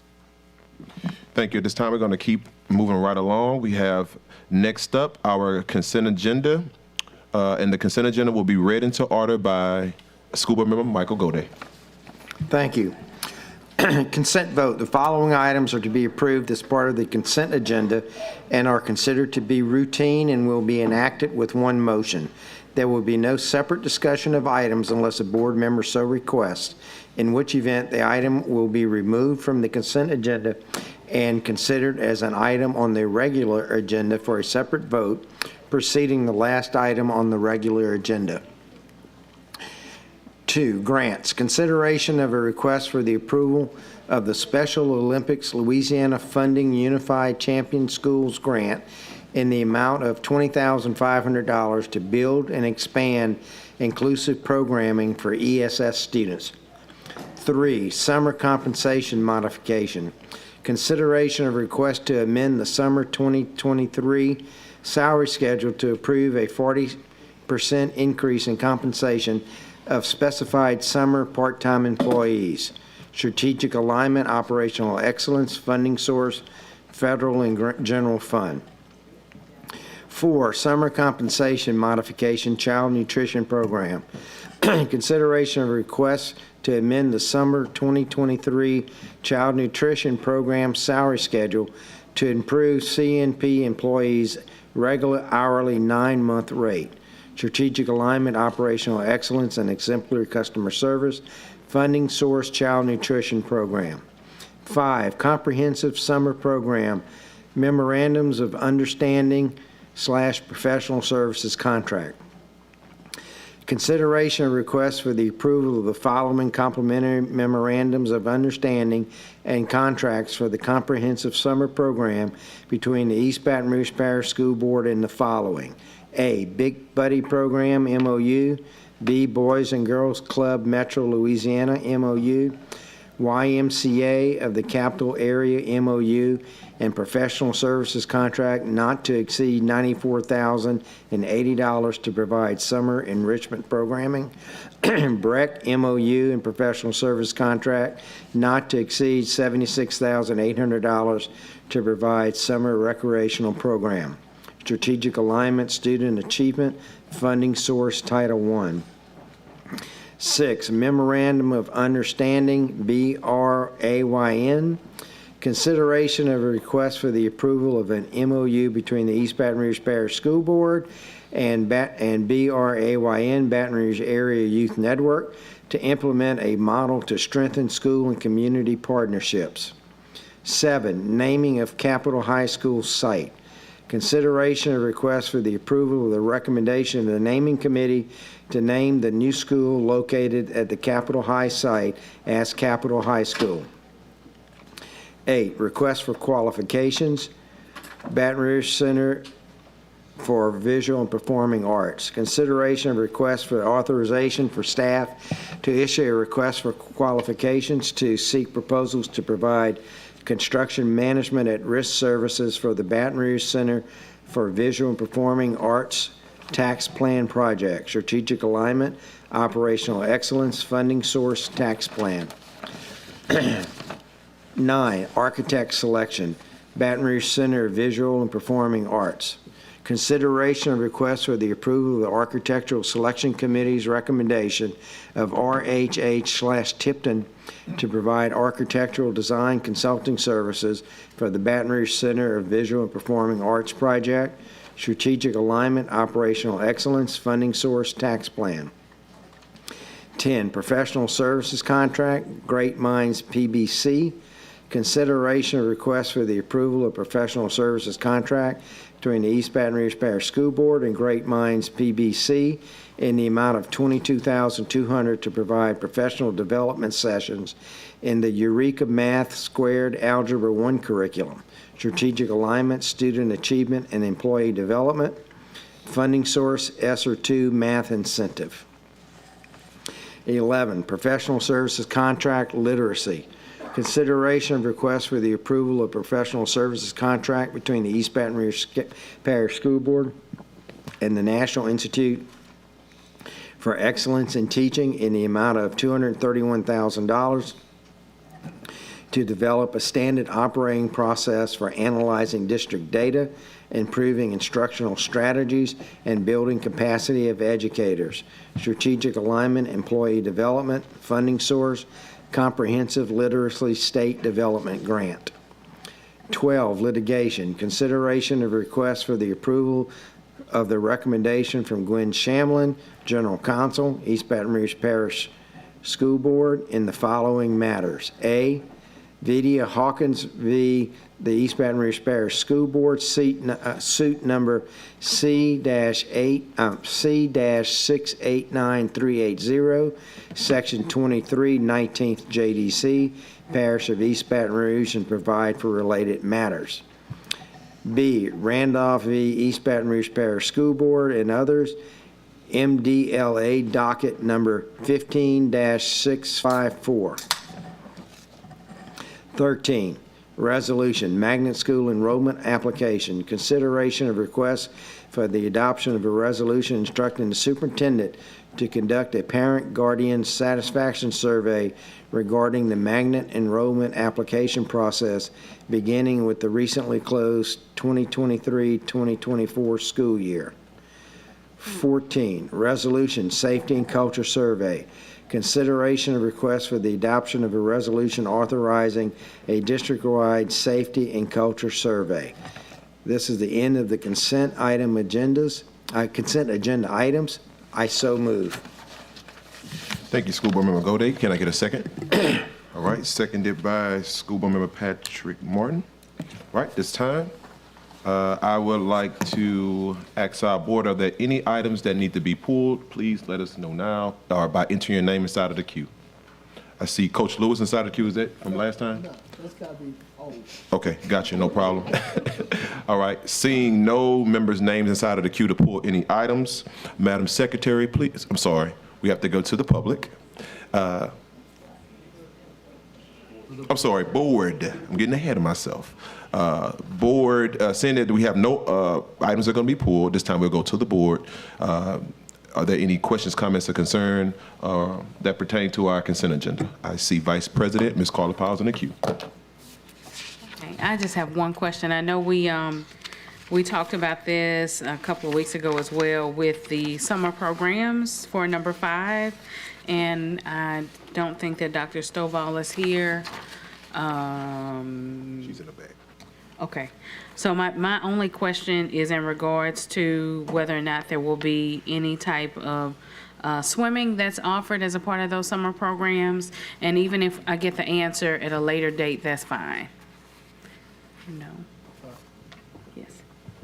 Vice President Powell, we could check into that. Right now, the way that we do swimming is through our partnership that we plan to do with YMCA and our other external partners to fit that in. But there's not, I cannot confidently answer at this point that it's going to be a program early in school. But what we have done is, because of all the after-school partners we have, they will help to supplement some of those programs. That's why the partnership between all these will be able to provide additional activities for that.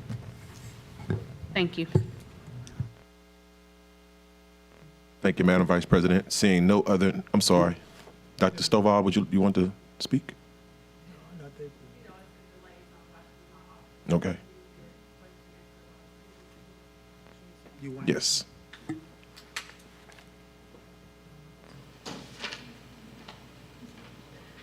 Good evening, Superintendent, President, Vice President, and Board. So there is no swimming option available for these camps. These camps are going to be operated by our partners at our school sites. So the students will have about 4 hours with instructors during the morning half of the day, and then the second half of the day is when the operators will take over the camp, being it BREC, YMCA, Big Buddy, or Boys and Girls Clubs. So that just means that everything is handled on site of whatever school they're at. Is that correct? Yes, that is correct.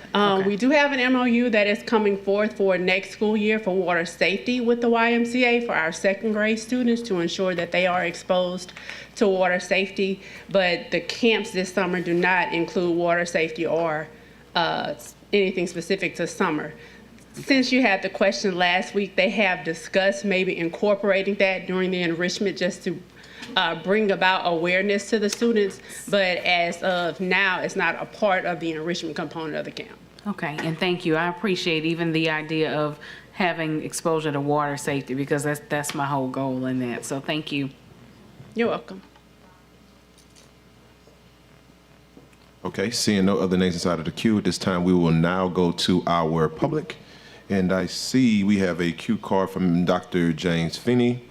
I just want to remind that we're speaking towards the consent agenda. I see on your, I'm only bringing this up because I saw on your cue card you had a specific item you wanted to talk about, but we passed the entire consent agenda with nothing pulled. So just wanted to remind. Go ahead, you have the floor. Thank you. I wasn't going to talk about summer programs, but briefly, please be careful that summer programs don't have fees that provide a barrier to exclude children in poverty. I have been quite concerned that recent summer programs have had enrollment or co-payment policies that made them available to children of privilege more than the children that really need the enrichment during the summer. But the reason I turned in the card was to talk about items 8 and 9, Baton Rouge Center for Visual and Performing Arts. I believe the Kenilworth facility will require significant renovation to be acceptable as a temporary home for what claims to be an arts magnet. And if that happens, it seems silly to abandon that campus from having been renovated to be suitable as a K through 8 or 3-year-old through 8 arts-centered campus after only using it for 2 or 3 years. So I've checked with a member of the Oversight Committee. The tax plan requires that the facility on South Acadian receive investment. It is the opinion of at least that one member of the Oversight Committee that you are not obligated by the voters that the facility on South Acadian must forever and always be named BRCBPA and used for that purpose. So you should at least be considering whether that arts program should be permanently relocated to Kenilworth, and you should have that consideration and discussion before you give the private vendors free rein to spend $20 million of the taxpayers' money however they see fit. Furthermore, I don't believe that this board has ever agreed to expand the enrollment of BRCBPA. If there are that many students that want that program, perhaps we shouldn't be forcing them all to join a parking lot on the right-hand lane, both directions of South Acadian for an hour or two, a couple times a day. Perhaps magnet programs should be located elsewhere. Perhaps every school should have at least the level of arts education that that magnet school has now. So whatever number of tens of millions of dollars are set aside to rebuild that school, that's kind of important. You routinely have long discussions about whether or not to spend $30,000 on a professional to do something. You should be really careful about how that tax money is spent, the tax plan. Thanks for your time. Thank you, Dr. Feeney. Seeing no other comment cards at this time, we're going to go back to our board. Seeing no names inside of the queue,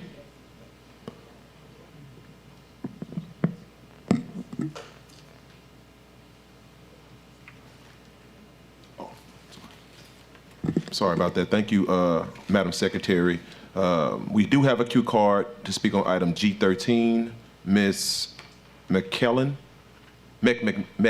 I'm sorry.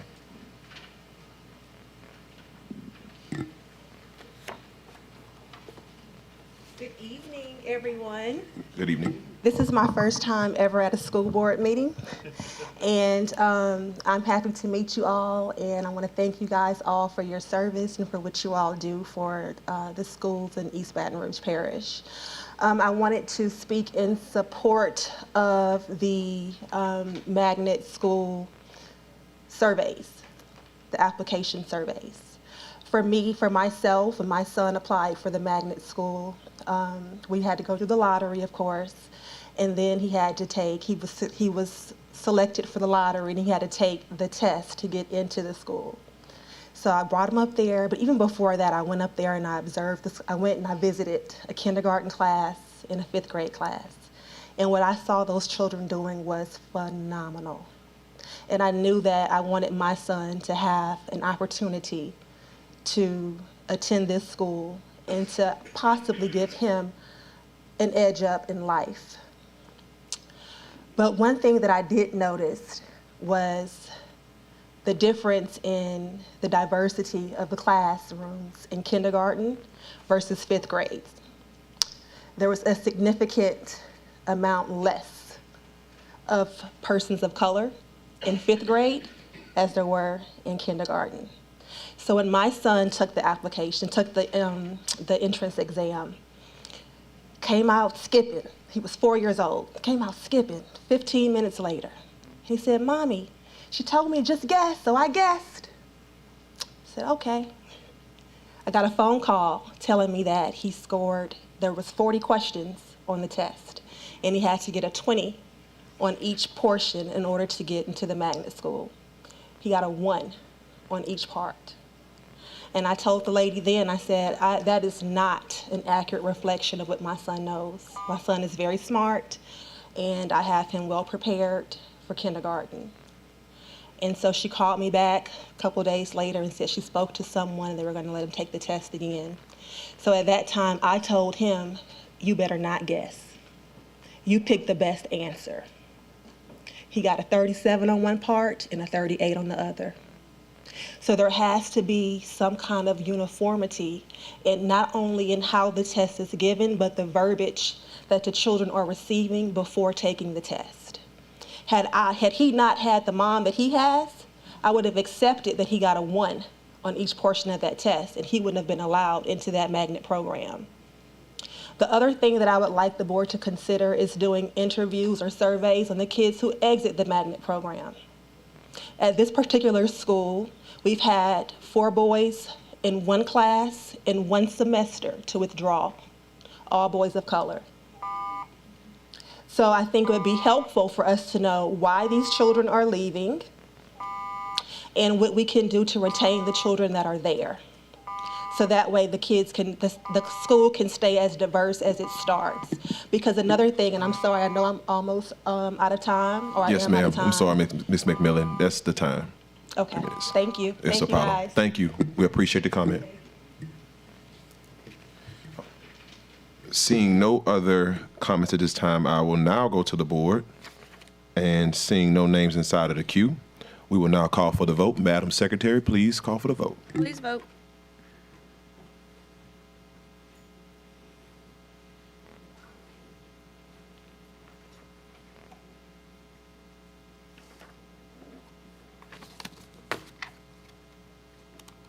Motion carries. Thank you. Continue along with our agenda. We'll now go on to item H1 under new business, resolution, canvassing returns. Consideration of a request to take action with respect to adopting a resolution canvassing the returns and clarifying the results of the special election held in Consolidation School District Number 1 of the Parish of East Baton Rouge, State of Louisiana, on Saturday, March 25th, 2023, to authorize the renewal of special tax therein. Can I get a motion? Moved by School Board Member Nathan Russ.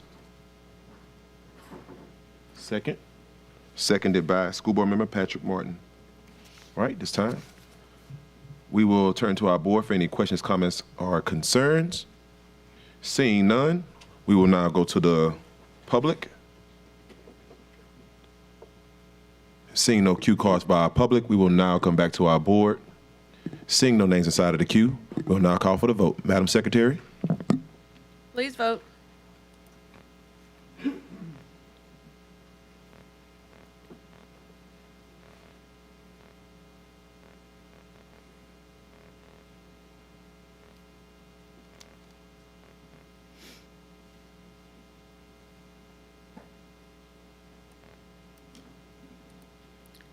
The motion carries. Thank you. Now moving on to H2, or item H2 rather. Consideration of a request for the approval of the recommendation from Gwen Shamlin, General Counsel for the East Baton Rouge Parish School Board in the following matter. Terry Washington versus the East Baton Rouge Parish School Board, case number 21-00192-BAJ-RLB. In the United States District Court for the Middle District of Louisiana and related matters. Can I get a motion? Moved by School Board Member Michael Gode. Seconded by School Board Member Nathan Russ.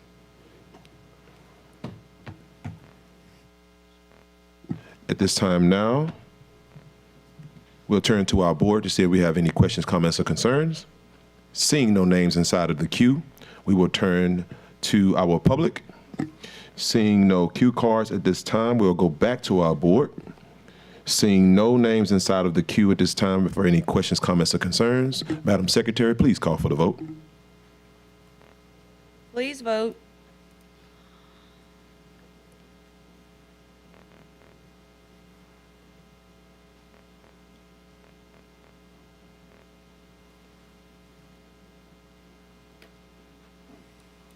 Motion carries. Thank you. Now we'll go to item I1 for presentations for security plan. As Ms. Monique Spalding makes her way to the front, along with our school security chief, Captain Walker, I'll just say that, over the course of the last month, we've had some back and forth conversations. And what I will first say is that it is greatly appreciated by our board that not only can we dialogue about conversations that revolve around school-related matters on the matter of school safety, but I think it's vitally important that we looked at the fact that our board was steadfast in saying that we wanted to put a plan in place, because it's not enough to just say that we're doing one-off votes on policy that regards school safety. So I want to say my hat goes off to School Board Member Katie Kenniston, who voiced a strong opinion, School Board Member Nathan Russ, as well as School Board Member Patrick Martin. You all did a phenomenal job at our last meeting, which has now progressed us to this point where we have a plan that is thoroughly progressing. And as we move forward, you all are going to see more allocated dollar amounts that suggest how this plan is important and how we're moving forward with it. So I'll give you all the floor.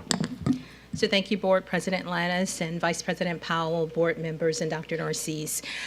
We have been working on a plan for school security since before we brought Captain Walker on board. We knew that there was opportunity to do things better in the district to make sure that our staff and students are safe. This is a tentative plan, but we wanted to share it with you with some timelines and know that it's a working document. It's a living document. We can make sure that we update as needed to ensure the safety of our staff and students.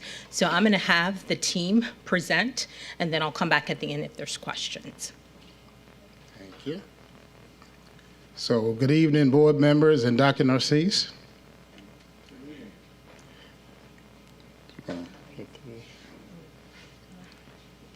Flip through. Okay, I'm Captain Rodney Walker, and this is Ms. Dion Cheney, and we are your leaders of school security and safety. Today, we're going to discuss our roles and responsibilities, also our plan of action. We're going to begin with the law enforcement SROs, which will be under my leadership.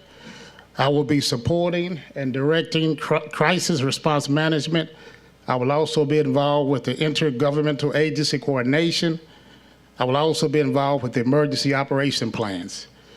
Standard mandated drills will be also conducted by our team, and critical incident reporting will be done by us.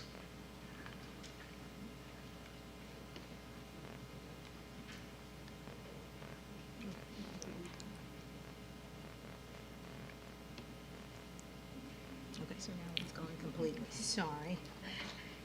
We're getting it.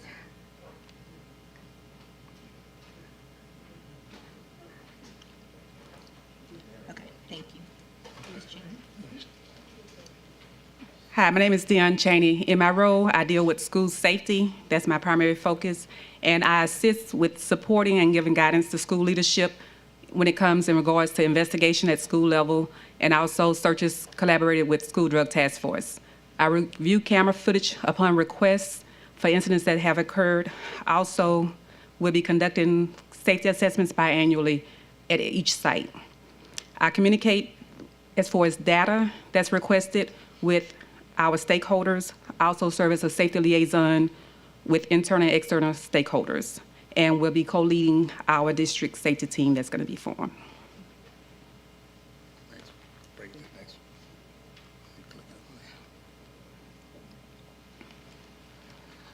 All right, let's get into the meat of it. As an SRO, we are responsible for providing a safe work environment, and that is done by constantly patrolling the schools and walking campuses at critical times. When kids are going from lunch breaks to schoolyards to change of class to bathroom breaks, we want to make sure an SRO is visible, walking and patrolling the campus. Next part is developing a crisis response plan. What is a crisis? Something that is a risk. So we need to find out what the risks are and develop a plan to defeat those risks. Conduct security and law enforcement assessments. It's making sure that we're doing what we're supposed to be doing when we're supposed to be doing it. All right, create barriers to entry for intruders. Of course, we have to be visible, we have to be consistent, and we have to be in those critical areas of the critical times. Let's see, monitor, build rapport with stakeholders, staff, and students. We want to build lasting relationships, not just come to school and arrest everybody. We want to make sure that we can build lasting, comfortable relationships where kids believe in us, and we can show that we are people and we want to see them do well. Coordinate mentorship opportunities for students. Again, it's something we're going to push and provide for our students. Secure software, technology related to security access. We're going to do that.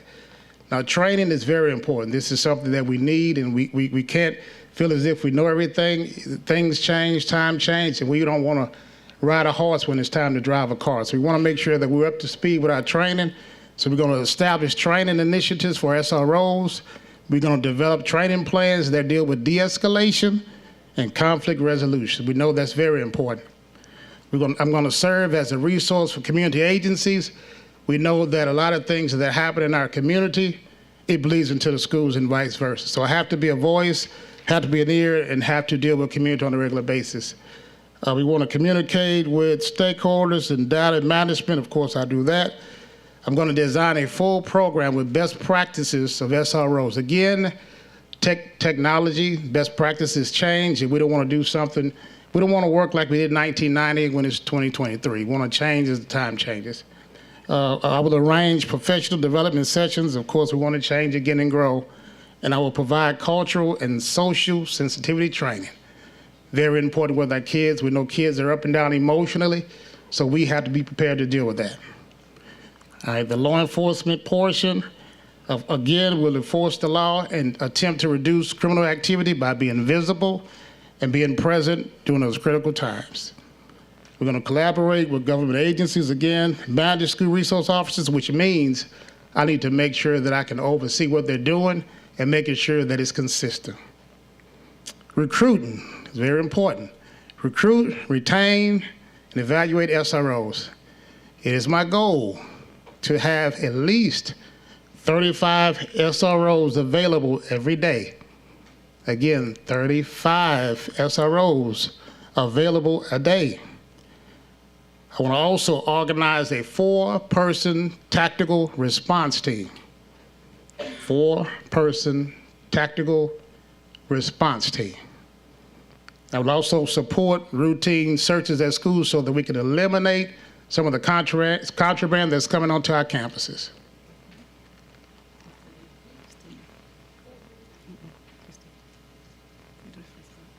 Okay, now we're going to get to our timeline. In December, I was a part of the law enforcement security assessment, which took place at every school within a mile radius of that particular school. In January, I assumed the daytime resource officer management. Again, I began recruiting for SROs during that time. And actually in February, I accepted the director of security position. I've also approved SROs, standard operating procedures. Again, that's trying to make sure that we're up to date and we're finding the best practices and strategies that we can. Okay. On last month, we evaluated each site for single point entry options, and we did this in collaboration with Physical Plant Services. And we worked with and met with some of the local resources, that's outside resources such as Truce, the Mayor's Office, Safe Hope, et cetera, to discuss other options with collaboration with these teams.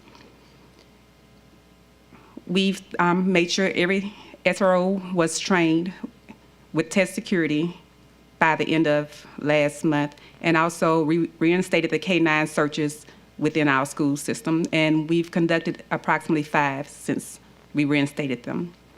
Currently, we're updating the budget for this upcoming school year, collaborated with our physical plant with touring some school districts that was nearby for best practices, recruited more school resource officers as of April. We've recruited since January 9 resource officers for the day shift.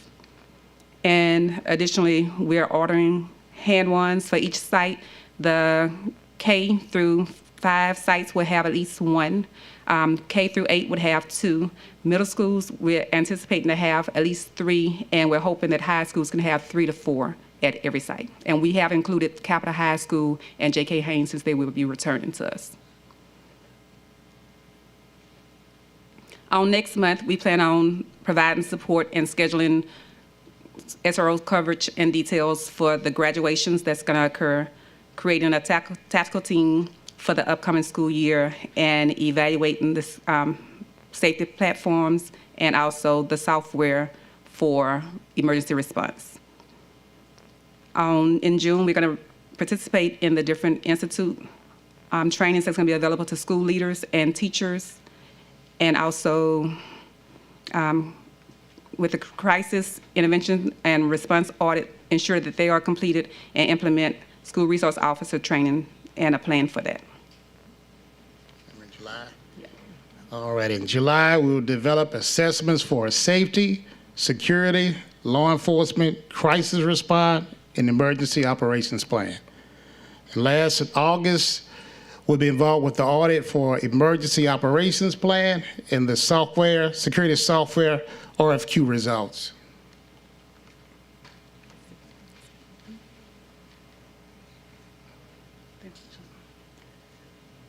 So this is the plan that the team has been working on, and you see items that they've taken care of thus far and what the plan is for the future. Now, I appreciate Dr. Narcisse sharing his vision for no tolerance in our schools. We want our sites to be safe for our students and staff and be places of learning and appropriate work environments. And so with that, Superintendent has a recommendation that I think he's going to share. Yeah, so as the board wanted, when Captain Walker came on, was to have a plan. And the team, as you can see, we've been working on a lot of different things on the plan. One of the requests, the recommendation I told them, I'd like us to have even more broad community input. And so I'd like for us to create a safety committee. That committee would be much more broader to look at the plan as we're looking into wanting to invest more dollars into the security plan. So my recommendation is to create a security committee. On that committee, to engage President Lannis and Vice President Powell to choose 2 school board members to be on that committee, including principals, district leaders, parents from at least a set of parents from all 5 regions. As you know, we broke the district into 5 regions, so we will have a very comprehensive representation of families and other representatives to be on there to not only look at this plan, but to be able to vet to see what we're missing, and also to provide feedback. So as we're making adjustments and investments, we can be able to have a much more broader approach.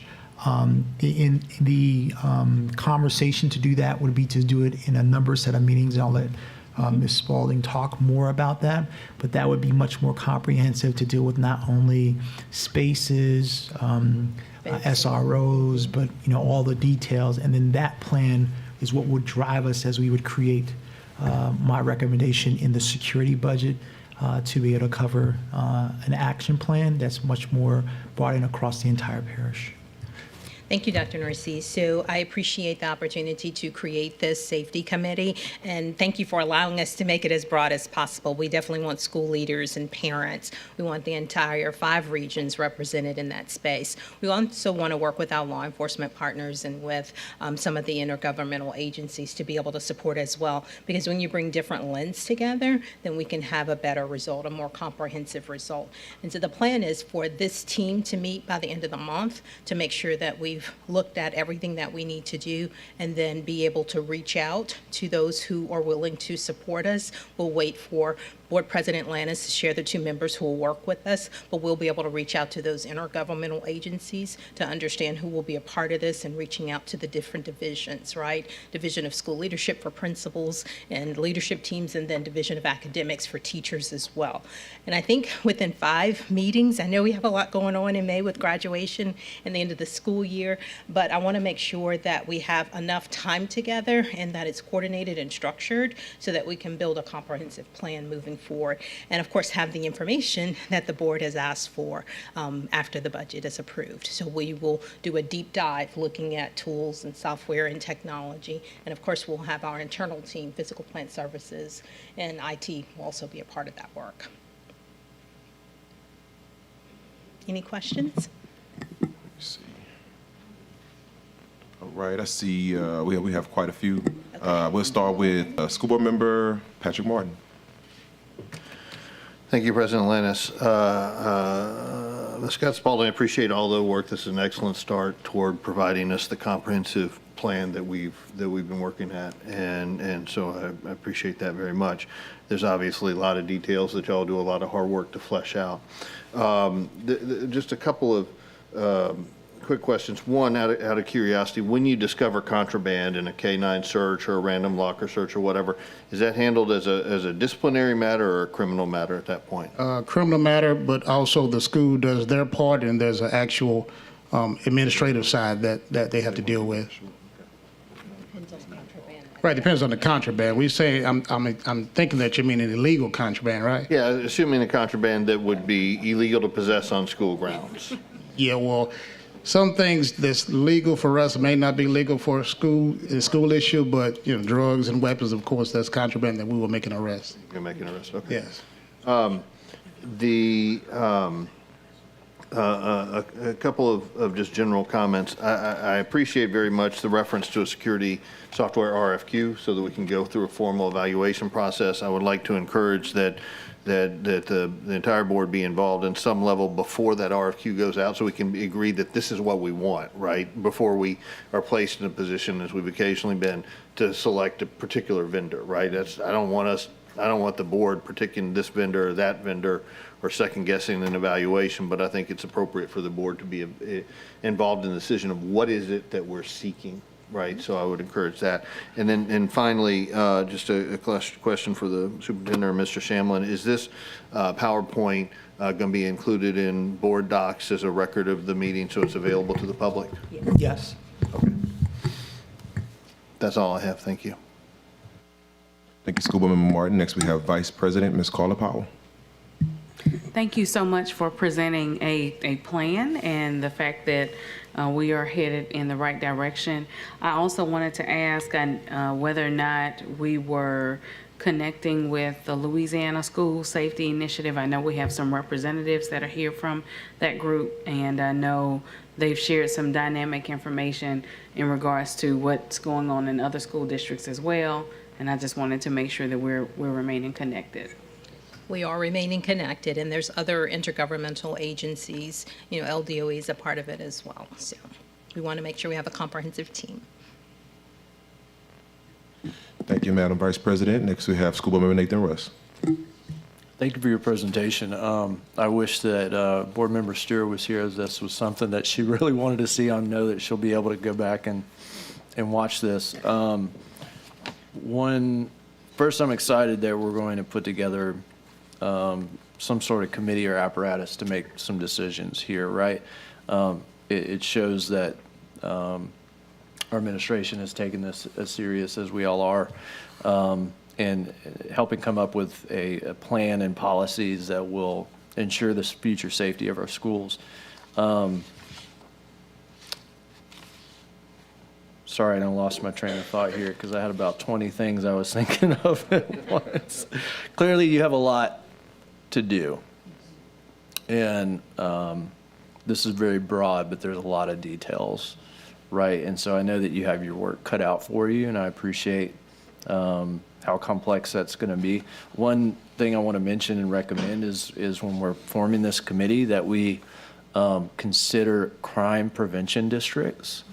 I think that they are an untapped resource and a partner that we're not considering both in knowledge and in resources. There's more and more popping up every year. There's opportunities for those. Even in your job at enforcement, in my neighborhood, our crime prevention district pays to have deputies running all the time. I think there's an opportunity there for you to coordinate, and I'm fortunate that we have that, but also I know that those deputies aren't necessarily thinking about that school. They're thinking about the neighborhood at large. So I think, there's a lot of, we all know it's going to take just a huge section of partners to achieve what we want in securing our schools. So thank you guys for the presentation. Thank you, School Board Member Russ. Next, we have School Board Member Katie Kennison. Thank you guys for putting this together. I just have one question about the timeline. I was curious with the March evaluation of the sites for single point of entry options, access point, and fencing needs. Can you describe what that evaluation was like, how in-depth it was, if you made it to every site, and what the results were? So it's in progress, but I'm going to invite Chief Morales from Physical Plant Services because he's leading that part of the project to explain. Good afternoon. How y'all doing? So we have currently identified 26 sites out of our 87, including charters that have little to minimal fencing that we're addressing at this time. We've already did the aerial images of them to start talking about, how we could schematically lay it out to do minimal fencing with high impact at low cost. And we're currently conducting our site visits to do that. PPS team, since we've been here in September, me and my staff, as we're going to schools, we're identifying, looking, saying, hey, could this be an easily setup for a single point entry where we can put storefront to the right and left of your hallways to go ahead and put people into the office so you can't just walk into the hallways of the school whenever you walk in. And we have some of those documented too. And we're also working with a consultant safety firm on helping us identify and recommend too, what are some low-cost, high-impact things that we can do and start prioritizing, hey, what can you do first as low-hanging fruit, and then what is your next levels? Captain Walker and I have been working together too on facilities, talking about fencing and single point entry and that stuff, and saying, hey, what is our first step? What is our second step? What is our third step? And he and I actually took the opportunity to go visit some school sites here recently, and what we looked at is some other school sites and did their security enhancements that they've done and how they operate, and said, hey, what layers do you have, and what layers did you do first? What was your highest impact that you did first, and what has worked for you, and what have you learned lessons the hard way? So we know too, as we go through this district, given the size, what are the steps to take that we don't make the same mistake somebody else has already done?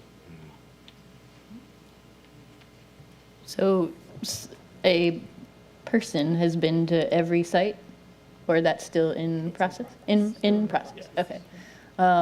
When do we expect to have that completed and have this is what we need for, just, you can use whatever, one topic as an example, like. So fencing is already done. We've already hit all of those sites for fencing. Okay. The next step that we're working on is your single point entry and those things. We was also working on that with the LDOE grant, because we have to have a lot of that information for LDOE. So we already started identifying. As we work through fences, we'll get that done. I'm trying to remember the timeline I gave. Fencing is done, or you're working through which? So I'm working, but we've already done, PPS has already been out and looked, and we've already did aerial to identify them. So now it's just actually going out and talking to the administrator and saying, hey, how does your recess work? How do your operations work? Because what we want to do is we want to fence off as much as we can, but we also don't want to encroach too much, so that way we limit their playground space.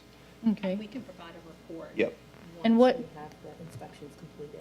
okay, and what, do you have a vague timeline about when you get, like, when can we see fences on these campuses that desperately need them?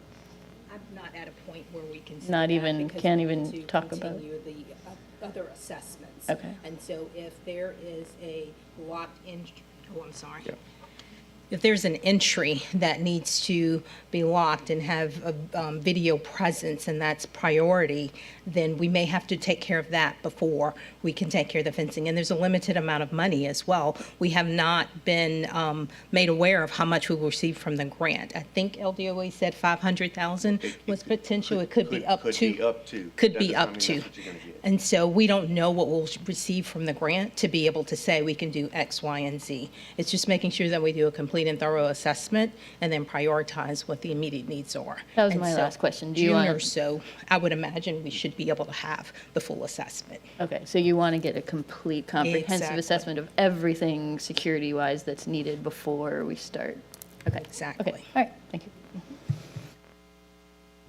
Thank you, School Board Member Kennison. Next, we have School Board Member Michael Goday. Thank you. You partially answered my question. When do you think the LDOE is going to make their decisions on what is the funding that's granted to each of the parishes? I know I'm asking for a lot. I understand.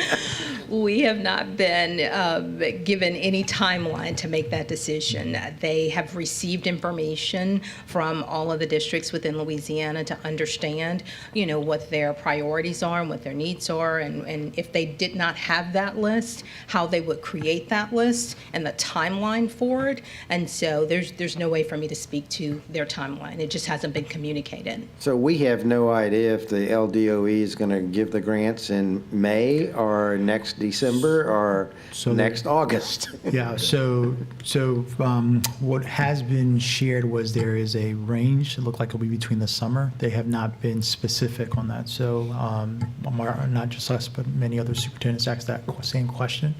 If they're going to decide between, I'm assuming, is between June and August, but it's something that they said they'd like to move forward on pretty quickly. So it's just a matter of us getting information to them right away.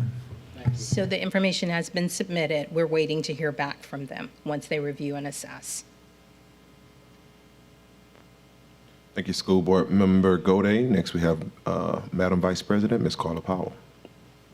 Okay, so my question, I believe, is for Mr. Morales. So I've recently learned that when we refer to fencing, sometimes we don't mean an actual fence, but mainly securing entries of a property. So when we talk about fencing, do we mean actual fences for the properties that have been mentioned? So So in some cases, when people or organizations refer to fencing for safety reasons, they mean having a certain kind of mechanism on an entryway door that allows the building to be secured and locked. Do we mean, when we're talking in as EBR school system, are we referring to actual fences at properties? Yes. Or are we referring to entryway mechanisms and doors? So fencing, we're speaking directly to fencing, and you have level 1 and level 2 perimeter fencing. Level 1 is your outside perimeter. Okay. Level 2 is inside of your building to building, which is what we're working on at this point. We're trying to close the gaps of openings between buildings, so that way you cannot get inside of our perimeter of our building. You have to go to the front door. The locking mechanisms that you're referring to, that's the single point entry that people keep saying, single point entry. It's at the front door saying, you go into a vestibule, the secretary has to check you in and then buzz you into the campus or let you in. You can't get into the campus unless they let you in. So when we talk about our open campuses, like right now, let's say Capitol High is a pretty open campus. I know the high school, you know, as far as the classes, you walk to one building from the outside or what have you. Scotlandville is somewhat of an outside campus as well, because you have to go from one building to the next. All the classes Correct. are not in one central building. So when you say level 2, you mean like the gates that they have that you have to, that can be locked and you can either go through or not? So actually, Capitol High, what you're thinking of, that's your level 2. Because if Okay. you notice, when you get to the parking lot and you go to walk in, you can't get in unless you go through that fence gate, which they're using that as their barrier to say, hey, I'm going to buzz you in Okay. to let you in. Now, once you get in there, it's considered an open campus. Okay. There's no way to barrier off an open campus like that, because, I mean, at that point, you're just saying, hey, students, I'm going to block you off. Your level 1 at Capitol High would be outside of your parking lot, and then you would start putting pipe gates across the driveways and whatnot. But, you know, your pipe gates, you wouldn't leave closed during the day anyway. They're more of an aesthetic of, hey, you know, we put a gate, aesthetically, we're guarded off. We can close it at night, but also we try to avoid from having foot traffic just walk onto our campus anywhere except for those entries at the driveways or where we designate an open. Okay, thank you. Yep. And I'll just be real quick, because we talked about Capitol High School, so just be mindful that the next phase of Capitol High School is a rebuild. And once we do rebuild, it'll be much like, I think you all showed us Brownsfield Elementary, where now you have more safety mechanisms once you enter the school, and you can actually cut off anybody that comes onto that campus. So I look forward to seeing those plans. I think a better example, a more footing is what I'll say, a more fitting rather, would be Park Elementary. There is no fencing in the front access point of the school, and it's just glass doors. So I think that's a more appropriate thing to say how you look at fencing in those types of manners. But that was an excellent point, Madam Vice President. Next we have School Board Member Cliff Lewis. Randy, pivot back to a conversation we started having in January. Tell me about Melrose Elementary. It's done. It's taken care of. Okay. They put a camera on the door and a buzzer. You my man. I appreciate that. Thank you. Yes, sir. Thank you, Coach. And I'll just end this conversation because I don't see anybody else inside of the queue.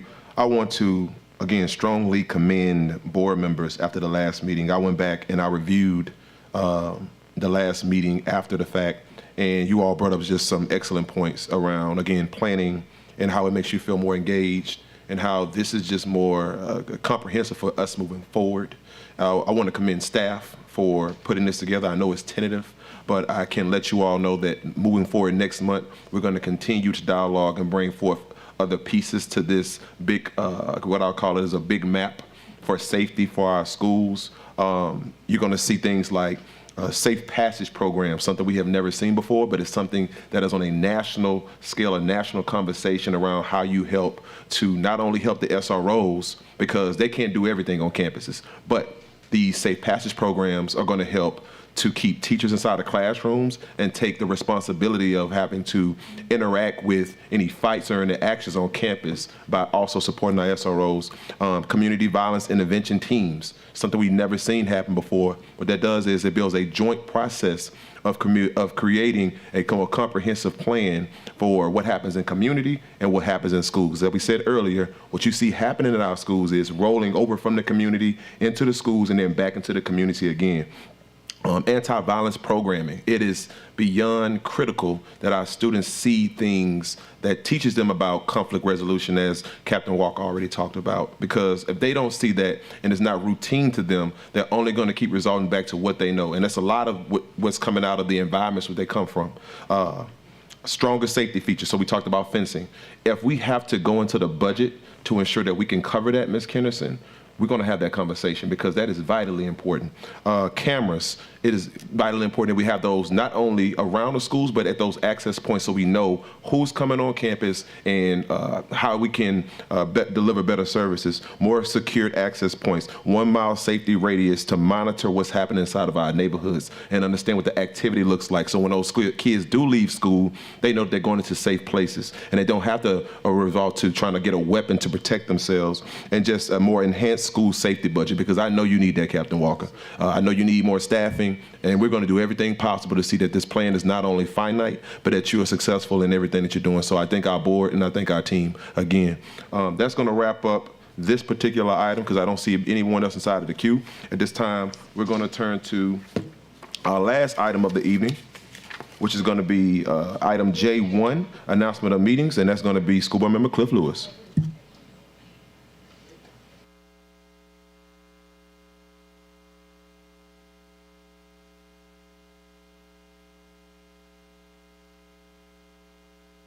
Let me throw it out there.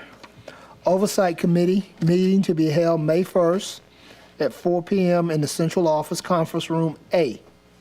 Some board or all board members can attend. Board workshop to be held May 4th, 4 p.m. to 5 p.m. in the Central Office Boardroom. Committee of the Whole meeting to be held May 4th at 5 p.m. in the Central Office Boardroom. Regular board meeting to be held May 18th at 5 p.m. in the Central Office Board meeting. Okay, and at this time, I'm going to ask that one of my favorite board members, good brother Goday, could you please go ahead and adjourn this meeting? Thank you. You all can go home.